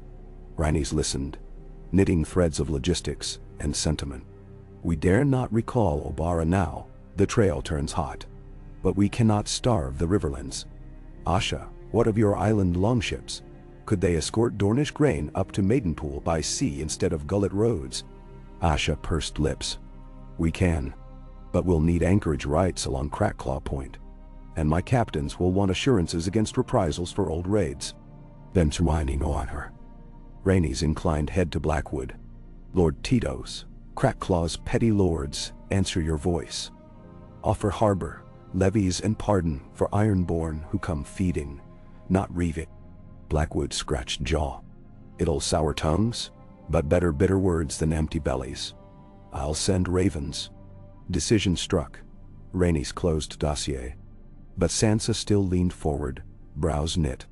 If raiders flaunt wildfire green claws, they mean terror. Starvation and fear, both weapons. We must show vigilance. The North will contribute spearmen to guard Eastern Road. 300 under Ser Jorah Castle. Her calm tone masked cost. That number bit from Winterfell's own winter defense. But she offered without flinch. Rhaenys met her gaze and nodded gratitude. The council dispersed into the swirl of hallways choked with scribes and petitioners. Rhaenys remained, staring into hearth where cedar logs snapped. The memory of Snow's hush tugged at her senses. She needed to see the city, not from balconies, but from cobbled streets where its pulse beat true. That afternoon, cloaked in plain brown wool, and escorted by only 2 shadow guard, elite loyalists trained by Oberyn, she walked incognito through Flea Bottom. The warren smelled less of refuse these days. New drainage trenches channeled filth toward the river, though frost had crusted their edges. Children built snow effigies of dragons, painting wings with crushed berry juice. She paused to watch 2 girls mold a tail, giggling when a stray dog tried to steal their makeshift claws. Rhaenys crouched and helped pack snow firm, shaping the crest as she once shaped kites' wings on Dragonstone. Looks like Sundragon, one child said, eyes wide. Like the banners. Rhaenys smiled but said only, a good sign against dark nights. She slipped each child a copper star and walked on. At the ruined septi site, scaffolds now laced the blackened pillars. Stonemasons chipped, chisels ringing like muted bells. An elderly septon with scraggly beard led orphans in stacking bricks. When he saw Rhaenys, recognition flickered, but he bowed merely as citizen to citizen. She helped heft a brick onto cart, feeling its coarse dust coat her gloves. In that moment, the weight honored her more than any crown. A sudden clamor erupted from the direction of Rhaenys Gate. She straightened, senses pricking. A column of horsemen clattered in, helms silvered, standards white and blue. At their front rode a figure in cloak of shaggy snow bare fur. Jon Snow Dottinio. Rhaenys retreated into shadows beside a half-toppled archway, unseen in her drab cloak. De Wadierzis. Jon reined his smoky gray destrier, scanning square. His face looked leaner than rumors portrayed, gray eyes layered with solitude. Behind him came a modest escort. Lyanna Mormont in armor too large but spirit unmistakable. Sir Davos Seaworth, fresh from Dragonstone, served as guide. Jon's banner bore a direwolf intertwined with flaming heart, acknowledgement of Targaryen blood long contested, now tempered by Stannis fire glyph repurposed as North's pledge to new era. Soldiers on watch saluted. Crowd parted. Jon dismounted before stonemasons, bowed to the parish septon, then raised voice just enough. We come answering council's call. Winter passes easier together than apart. He offered a sack heavy with silver stags. Relief for orphan work crews. Orphans cheered raggedly. Rhaenys felt an almost childlike impulse to step forth, declare kinship by shared drop of dragon blood. Yet she held back. The council owned authority. She must not overshadow their arrival with spectacle. She turned away, slipping through alley toward Red Keep. That night, snow deepened. Torches traced shaky halos through swirling white. Rhaenys met Jon in the hearth chamber. Introductions official, though gray eyes betrayed that he'd already glimpsed her at the sept. He offered no mention, only clasped her arm, in quiet confirmation of shared secret. The snow seems to follow me, he said dryly, brushing flecks from cloak. It welcomes you, she answered. The city has waited long for honest cold after so much false fire. Council assembled again. Named Watchwarden of the North Marches by Winterfell. Took seat temporarily vacated by sickly Lord Rowan, bridging gaps between realms. Discussion turned quickly to Euron's uncertain death. Reports from Stepstones described burning villages and whispered sorceress rites. Asha shifted uncomfortably under Council's collective gaze. "He was my uncle," she said, "and my nightmare. I know how he thinks. He will come not by fleet next time, but by shadow." Sansa spoke then, voice like winter wind across snowbanks. "We should root out sympathizers inside walls. Storm crows who open gates at night. Rumors speak of a crimson convent of Keyburn's surviving pupils practicing plague alchemy in sewers. Edric, now master of whispers, confirmed 2 of his informants vanished below Dragon Street. Strange guttural chants. Flicker of green flame glimpsed through great covers. Nymeria straightened. "Send spearwives. Sewer tunnels like Dorne Desert, twisting but navigable if you know breathe." She requested 10 volunteers. Council granted. Jon volunteered Ghost, his direwolf, to sniff tunnels. Rhaenys half smiled. Symbolic perhaps, but a direwolf's knows better than hound's rumor. As Council dispersed, Sansa detained Rhaenys. "I brought something," she said, producing small wooden box carved with swirling leaves. Inside rested 3 seeds, dark, glossy. Winter rose seeds from glass gardens of Winterfell. They bloom even in frost if hearth warms roots. Rhaenys cupped them as though they might crack. "We'll plant them near Sept ruins," she said softly. Life among ashes. For days, snowstorm-battered city, thick drifts burying half-built scaffolds. Work slowed. Yet inside cellars of Red Keep, Gullian Waters carried on with guarded project, nurturing living dragon egg. He'd erected clay hearth lined with firebricks and layered with lambskin and wool to mimic nesting heat. Air acolytes rotated watch in 6-hour shifts, monitoring tiny throbs of warmth at shell's core. Occasionally the egg pulsed brighter, as if quickening in response to distant thunder. On the 7th night, thunder indeed rolled, though not from sky. The palace shook as muffled concussion rippled upward. Rhaenys, jarred awake, raced with guards towards cellars. Smoke curled from a stairwell. A guard lay dead, throat slit. Gullion staggered bleeding from temple.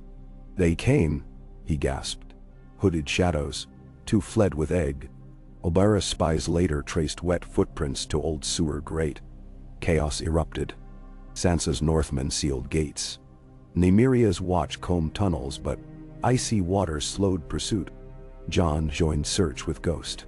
Rhaenys led group herself, descending tunnels rank with rot. Torchlight danced off walls glistening like dragon skin. Snowmelt poured through grated gutters overhead, turning corridors into ankle-deep streams of filth. They found first thief soon. A wiry man wearing burnt orange cloak of former alchemist's guild. Ghost cornered him in cul-de-sac cut. The man raised shattered egg fragment, just shell, charred inside. He hissed, eyes shimmering unnatural green, then bit down on hidden glass capsule. His mouth frothed emerald fire, body jerking before collapsing in steaming hiss. Self-immolation. But the main egg, intact, was gone. 3 hours into search, Oberys squad emerged from eastern tunnels empty-handed. Tracks vanished near River Sluice where ice floes churned. They must have boarded skiff. Rhaenys clenched jaw hard enough to ache. "Greyjoy," she whispered. Only he or Qyburn's disciples would dare snatch a dragon embryo. Council reconvened at dawn, tempers raw.me. Asha swore on Salt Throne that none of her captains aided theft. Edric produced evidence of ciphers intercept. Cryptic letters referencing Hwar of many tongues and green sky over pines, addressed to a castle called Ravencall in distant Stormvale. A long-abandoned Targaryen outpost, perched atop cliffs of Shipbreaker Bay. Legends told its cellars burrowed deep into stone, rumored to house alchemical laboratories sealed since Maegor's reign. Greyjoy would not hide inland, Asha argued. He worships waves. Unless he wants the ritual isolated from fleet politics, Jon mused. If he truly means to hatch dragon, he'll need wild heat, wildfire, or storm lightning. Ravencall sits where storms break hardest. Rhaenys placed hands on table, knuckles white. Then we ride before he births nightmare. She ordered strike force, Nymeria and her spears, Jon and Mormont blades, Asha's ironborn skirmishers to scout Seacliff caves, Edris engineers hauling wildfire dampeners, sand barrels, sodden nets to smother accidental blaze. Sansa remained to govern city with Blackwood during absence. They departed within hours, snow still drifting. Rhaenys mounted light courser, cloak fur-lined, hair braided beneath plain helm. The army, small but deadly, wound along King's Road, hooves crunching through icy slush. Ravens flew ahead to warn storm's end of passage. Gendry promised to ready fresh horses and mobile forges along coast, should siege escalate. 3 days in, gales swept up, lashing icy rain sideways. They pressed on across barren moors where blackthorn bushes hunched under rime. Nights they camped in ruined watchtowers, fires carefully screened to avoid Greyjoy scouts. On fourth morning, they glimpsed Ravencall, a fist of basalt jutting above crashing surf, parapets jagged like broken teeth, windows gaping. Lightning forked behind, illuminating silhouette of three-headed dragon gargoyle, toppled on courtyard flagstones. Asha and Jon scaled outer wall on ropes while Dornish archers covered. No sentries visible.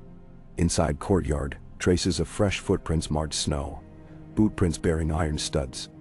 Ghosts sniffed air, hackles rising. They advanced by torchlight into Keep's throat, descending spiral stairs littered with collapsed timbers. Wind roared through cracks, moaning like restless ghosts of Valyrians long dead. Deep below, corridor opened into chamber half-natural cave, half-carved lab. Shelves of alchemist glass glinted in torch glow. Vials, crucibles, iron tongs. At center rose dais of black marble, etched with draconic runes. Upon it rested the egg, pulsing now with faint crimson threads. Before it knelt Euron Greyjoy. He was bare-chested, arms streaked with self-inflicted cuts, salt crust in wild beard. His patch was gone, crow's eye burned deep blue. Surrounding him stood 4 robed cultists brandishing curved knives. At their feet lay bound hostage, Gullian's apprentice, eyes pleading. Euron lifted head and laughed, voice echoing off wet stone. Ah. The unburnt whelp and her pack of dogs came to witness rebirth of storm and shadow. Man. Rhaenys stepped forward, blade drawn. Release egg. Release boy. Boy? He is but fuel. Euron's blade flashed, slicing apprentice's palm to drizzle blood onto ant shell. Crimson seeped, hissed, then evaporated into shell. Egg flared brighter. Jon advanced, sword angled. Enough. Cultists moved as one, chanting Valyrian syllables warped by salt speech. Asha loosed crossbow bolt, taking first cultist through throat. Nymeria's cane flicked aside as she drew slender blade and slashed second. Jon traded blows with third, steel ringing as sparks flew. Ghost lunged onto the fourth, jaws crushing windpipe. Euron leapt over egg, brandishing absurdly long obsidian dagger mind carved with runic grooves. He clashed with Rhaenys. Her steel met volcanic glass, sparks bright. His strength feral, nearly knocked her guard aside. You killed my silence, he hissed. Now you'll watch dragons scream my name. But Nymeria had circled behind. Spear butt slammed Euron's knee. He stumbled. Jon surged, smashing pommel against Euron's temple. Patchless eye glared rabid, even as he fell to one knee. He spat blood, laughed. You think me mortal? Behold. He snatched vial from belt, wildfire resin swirling, and hurled it at egg. Rhaenys dove, knocking egg off dais just as vial shattered. Flame fountained green, consuming dais pillars. Rhaenys cradled egg, rolling behind slab butt. Heat blasted, searing cloak. She gritted teeth. Shell vibrated fiercely, veins glowing scarlet. Too much. If it hatched now, uncontrolled, inside cavern full of wildfire. Jon hauled Euron upright, fists bruising. Euron jammed elbow, freed blade, slashed at Jon's cheek. Asha's throwing knife lodged in his side. Euron howled, still laughed, staggering into spreading green fire as though courting it. Flames licked wounds. He screamed but advanced again. Ghost and Jon tackled him, pinning beneath falling debris. Nymeria limped through smoke to Rhaenys' side. "Time to leave," she rasped. Egg throbs quickened, shell cracking, tiny fissures glowing. Rhaenys' heart pounded. "We can't take it out. Cold air may shatter embryo." She scanned room. Overhead, natural chimney gaped, venting smoke to world above. If heat could steady, Egg might stabilize. She turned to Edric's engineers lugging sand barrels. "Form circle.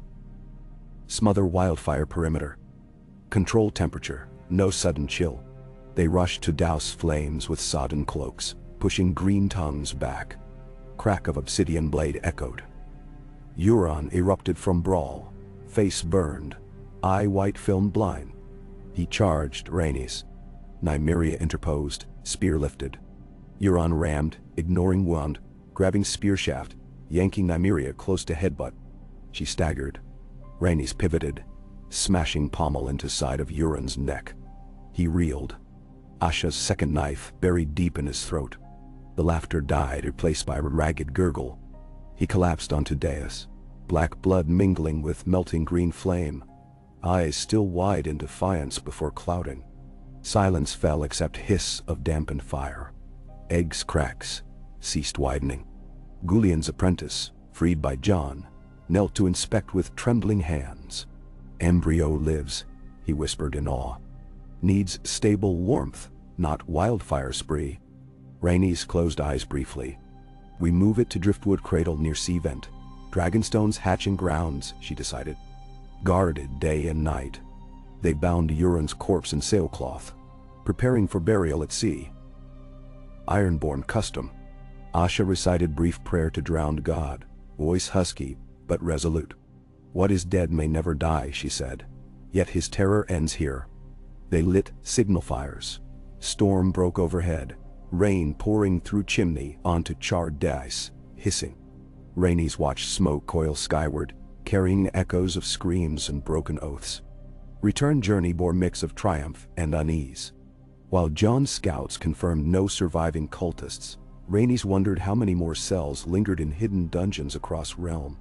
Yet Egg pumped steady warmth in straw-padded crate, aboard sledge hauled by sturdy mountain horses. She spent nights riding close, hand upon lid, feeling heartbeat of creature unborn. Back within King's Landing walls, populace already buzzed with tales of northern heroics and dragon eggs rescue. Sansa greeted arrival with measured relief, reporting that grain convoys escorted by Asha's ships had landed safely at Maidenpool. Bread ovens fired again. Gullian re-established hatchery in secure Redkeep greenhouse, a glass-roofed annex warmed by hot water pipes, newly crafted by Gendry's engineers. Winter roses from Sansa's seeds thrived inside, pale petals shimmering around Egg's custodian nest, white and red, wolf and dragon. The Council of Seven Flames convened for debrief. News of Euron's demise sparked applause, tempered by recognition of continuing dangers. Vengeful Lannister outlaws, scattered faith militant zealots, and foreign powers eyeing weakened continent. They ratified creation of Nightwing Watch, a league of mixed rangers, sailors, and sandspear scouts, charged with patrolling seas and borders to intercept cult remnants. That evening, Rhaenys walked the ramparts with Jon. Snow had melted into glassy crust beneath creeping sun. They spoke little until she paused near parapet, once blackened by wildfire from Joffrey's war. Below, construction lanterns bobbed as workers laid new stones where walls still gaped from siege years prior. "Is peace only interlude between storms?" Jon asked, voice low. She considered. "Storms will come, that we cannot change. What matters is whether our roofs hold, whether neighbors shelter one another instead of pushing into rain." He nodded, gaze far away. "When I rode south, I doubted hope could outlast swords. Yet I saw it in those children's snow dragons." He smiled faintly. She stepped closer to parapet, brushing frost away. "And I doubted winter roses would ever bloom in capital," she said. "But seeds need dark earth and patient light."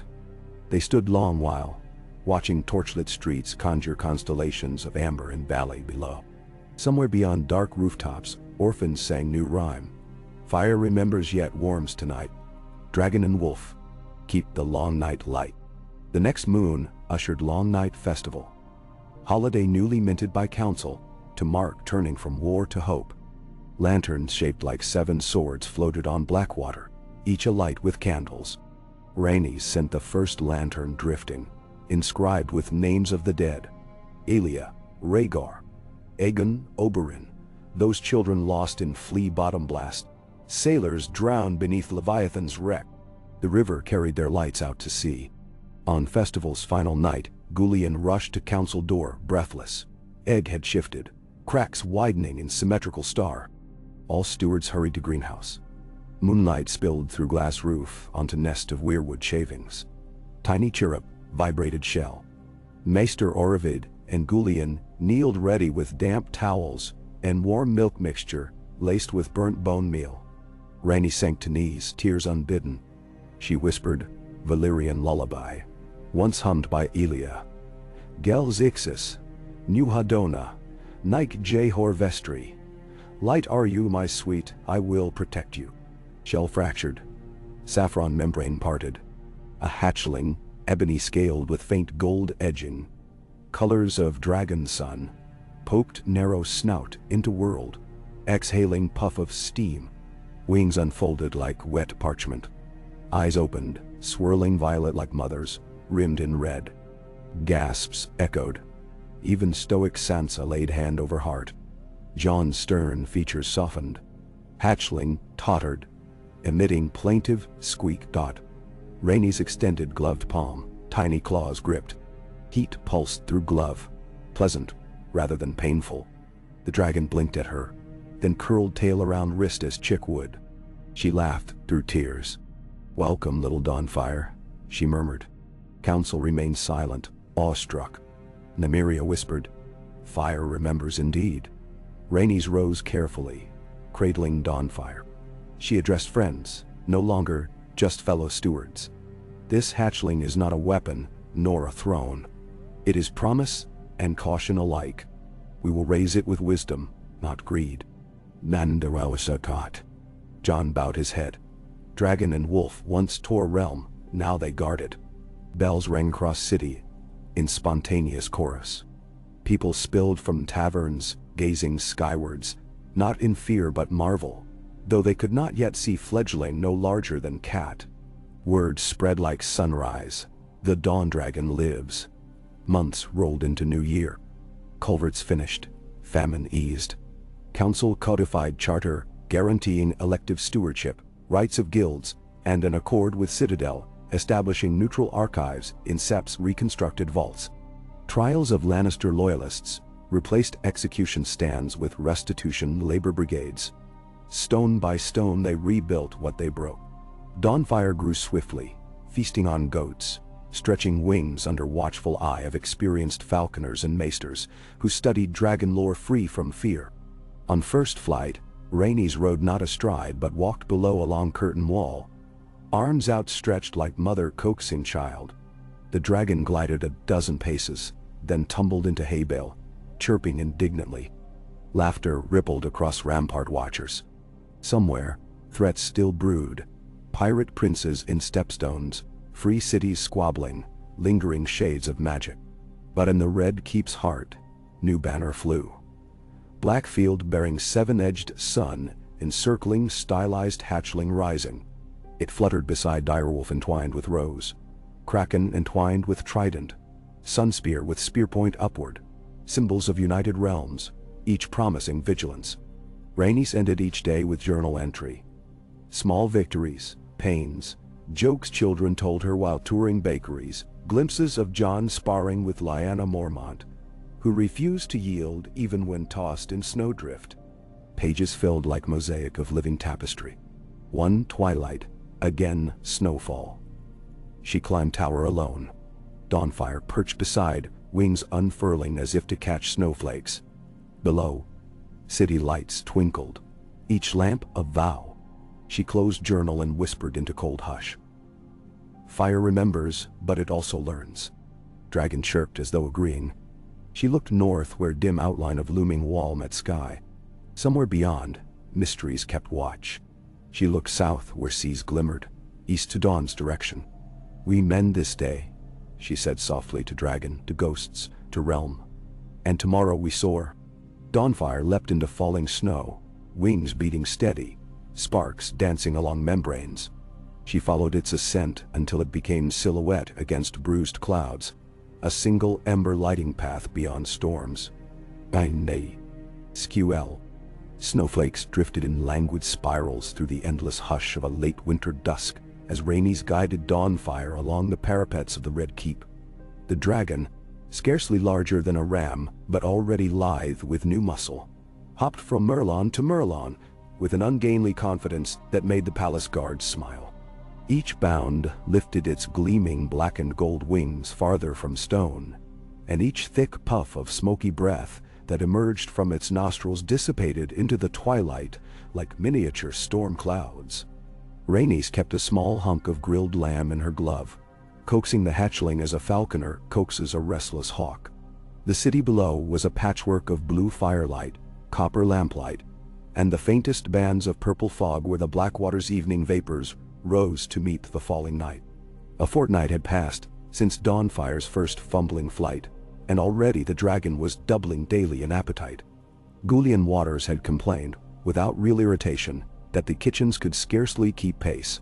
Midden piles now steamed with goat bones, lamb ribs, and even the shells of great haunted crabs hauled up from the stepstones.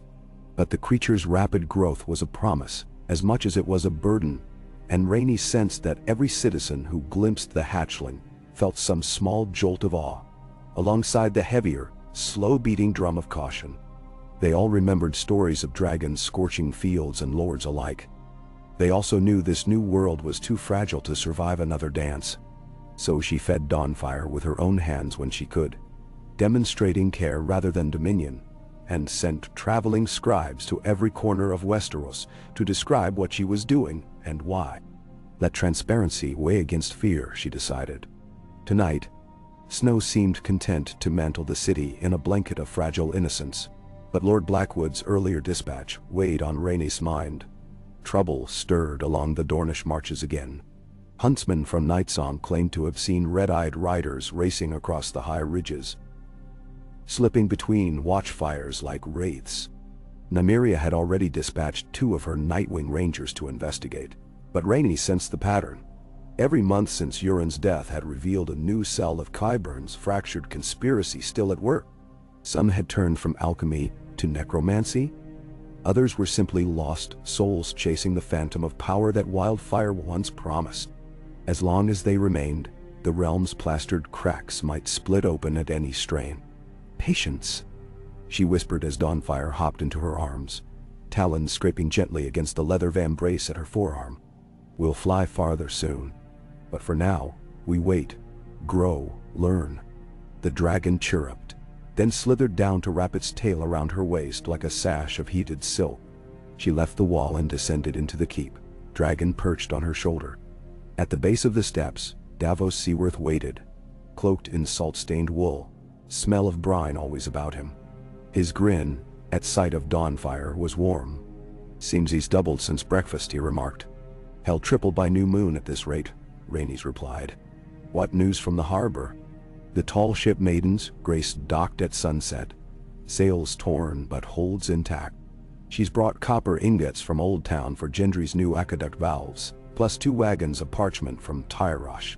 But," he ran a hand over his beard, expression tightening, "but Captain says he passed 3 free Corsair galleys in the Straits o' Tarth. All flew Crimson Serpent pennants. They didn't attack.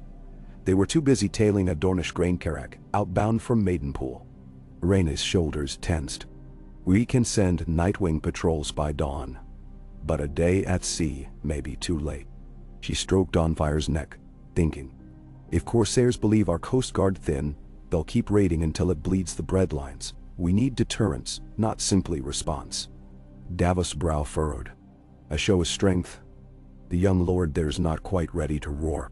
He nodded toward Dawnfire. Not yet, she agreed, but his silhouette might still frighten them.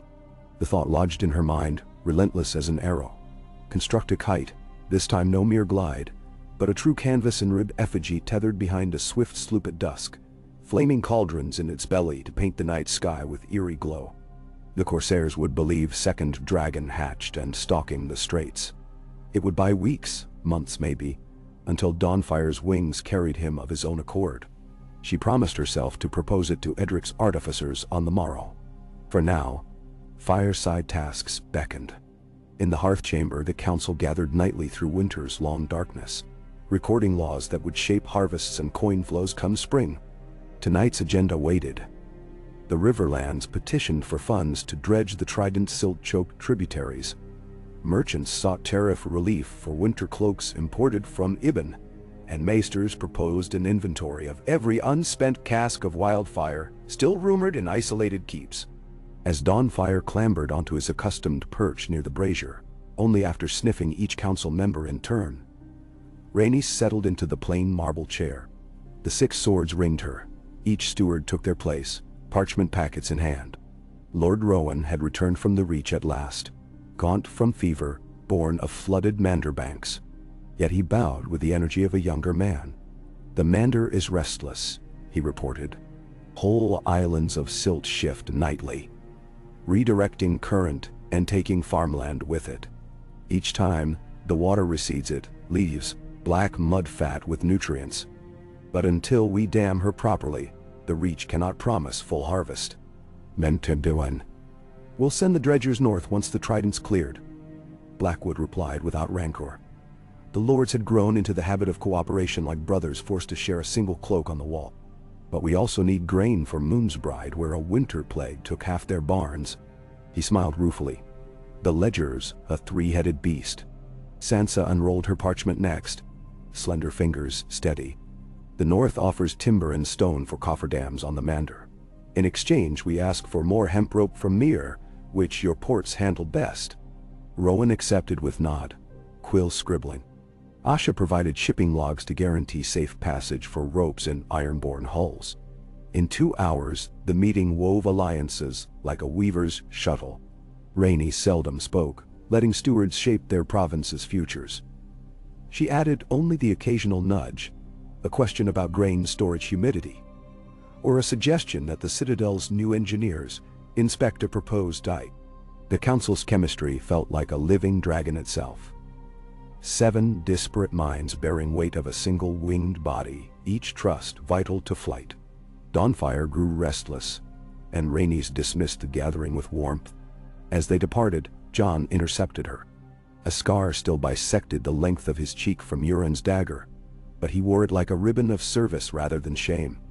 "Lyanna Mormont wrote you a letter," he said, handing over a grubby parchment sealed with blue wax. "She refused to bring it herself. Said she's busy teaching your city recruits how to fight proper." Rhaenys cracked seal curiously. The spiky scrawl read, "Princess Steward, your gold cloaks are too soft. They live in sunshine and forget cold. I will fix them, but I need 50 more boiled leather vests sized for small folk. And permission to shout at them until they weep. Also, Dawnfire is magnificent. When he's larger, I'd like first ride, assuming you don't mind being second." "When, Lady Lyanna?" Rhaenys laughed, startling Dawnfire into a squeak. "Tell her we'll supply leather and a muzzle for her temper." Jon looked faintly worried. "She'll interpret that as permission." "Good." Rhaenys smiled. "Sometimes fierceness is medicine." She retired late to her small solar, still refusing Maegor's infamous apartments, and poured a cup of cinnamon wine, but was interrupted by Edric Pine. The young maester turned master of whispers. He appeared pale, parchment trembling. "A coded note, ravens from Gulltown," he said. They intercepted messenger hawks bearing scrap metal cylinders. Qyburn's signature.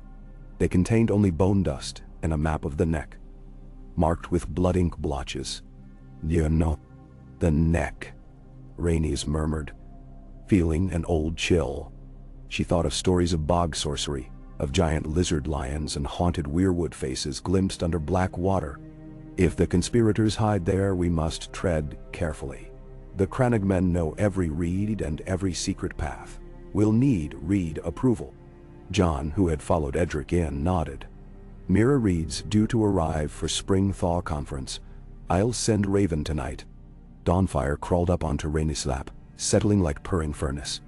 She stroked his scales, mind-turning possibilities. How many fragments of Qyburn's network remained? It seemed each time one flame smothered, another flared faintly elsewhere.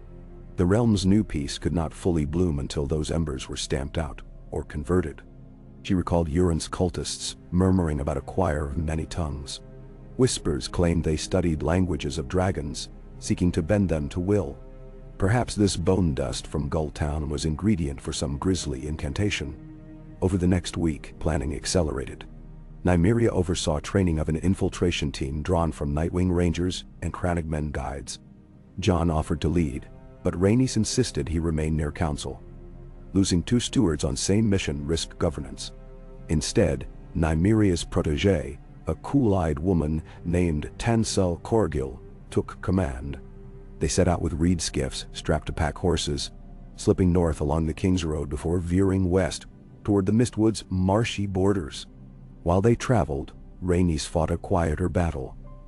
Anxiety across small folk that this new dragon would herald old tyrannies. She inaugurated weekly open courts, where city folk filed into the dragon pit to ask questions. She answered candidly, often letting Dawnfire nuzzle children's palms. That small gesture melted dread faster than scrolls. In one court, a potter asked if she would tax dragon feed from local herds.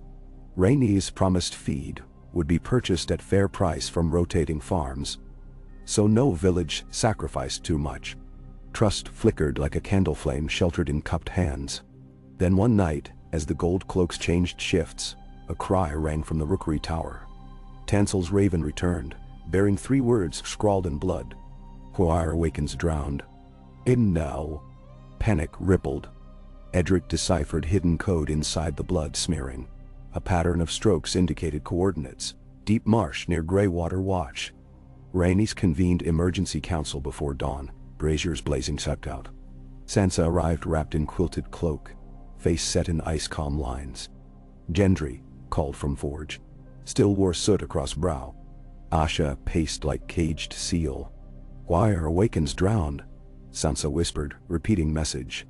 Greyjoy zealots? Necromancy? Jon bent over map, finger tracing reed-choked waterways. If they raise corpses from bog, they could create specters undetectable until too late. Bogs preserve flesh. Blackwood added darkly. An undead force erupting from neck could strike Westeros' spine, splitting north and south again. Nymeria returned only hours earlier to report infiltration route blocked by deep flooded fens, offered grim clarification. Crannogmen found an island ringed with iron stakes. On each stake hung flayed skins shaped into sails. Cultists wear them like capes in ceremony. They worship the drowned sun, a marriage of ironborn god and dragonfire symbol. Perhaps they mean to merge powers by raising a drake from death. Named. Rhaenys' stomach coiled. If they seize bones of drowned dragons, sea serpents maybe, they might attempt necro-hatching. We must stop them now, with minimal bloodshed among innocent Crannog folk. Asha volunteered first. Ironborn know how to move silent in marsh channels. My skiff captains can infiltrate faster than river knights. Nabi Anand. Sansa seconded. And the North will send warg scouts, silent eyes inside weirwood ravens. Plans forged fast. Obara, still chasing stepstone remnants, would divert to Shield Islands to stop fleeing cultists by sea. Gendry promised portable scorpion repeating arbalètes for marsh boats. Maester Orovid cautioned against wildfire use in bog. Vapors could ignite entire neck. Instead, they prepared barrels of doused quicklime that would snuff bonfire circles. 2 nights later, Rhaenys herself donned leather armor dark as peat and led a small troop upriver aboard a low-draft barge. Dawnfire rode secured in wicker crate lined with wool.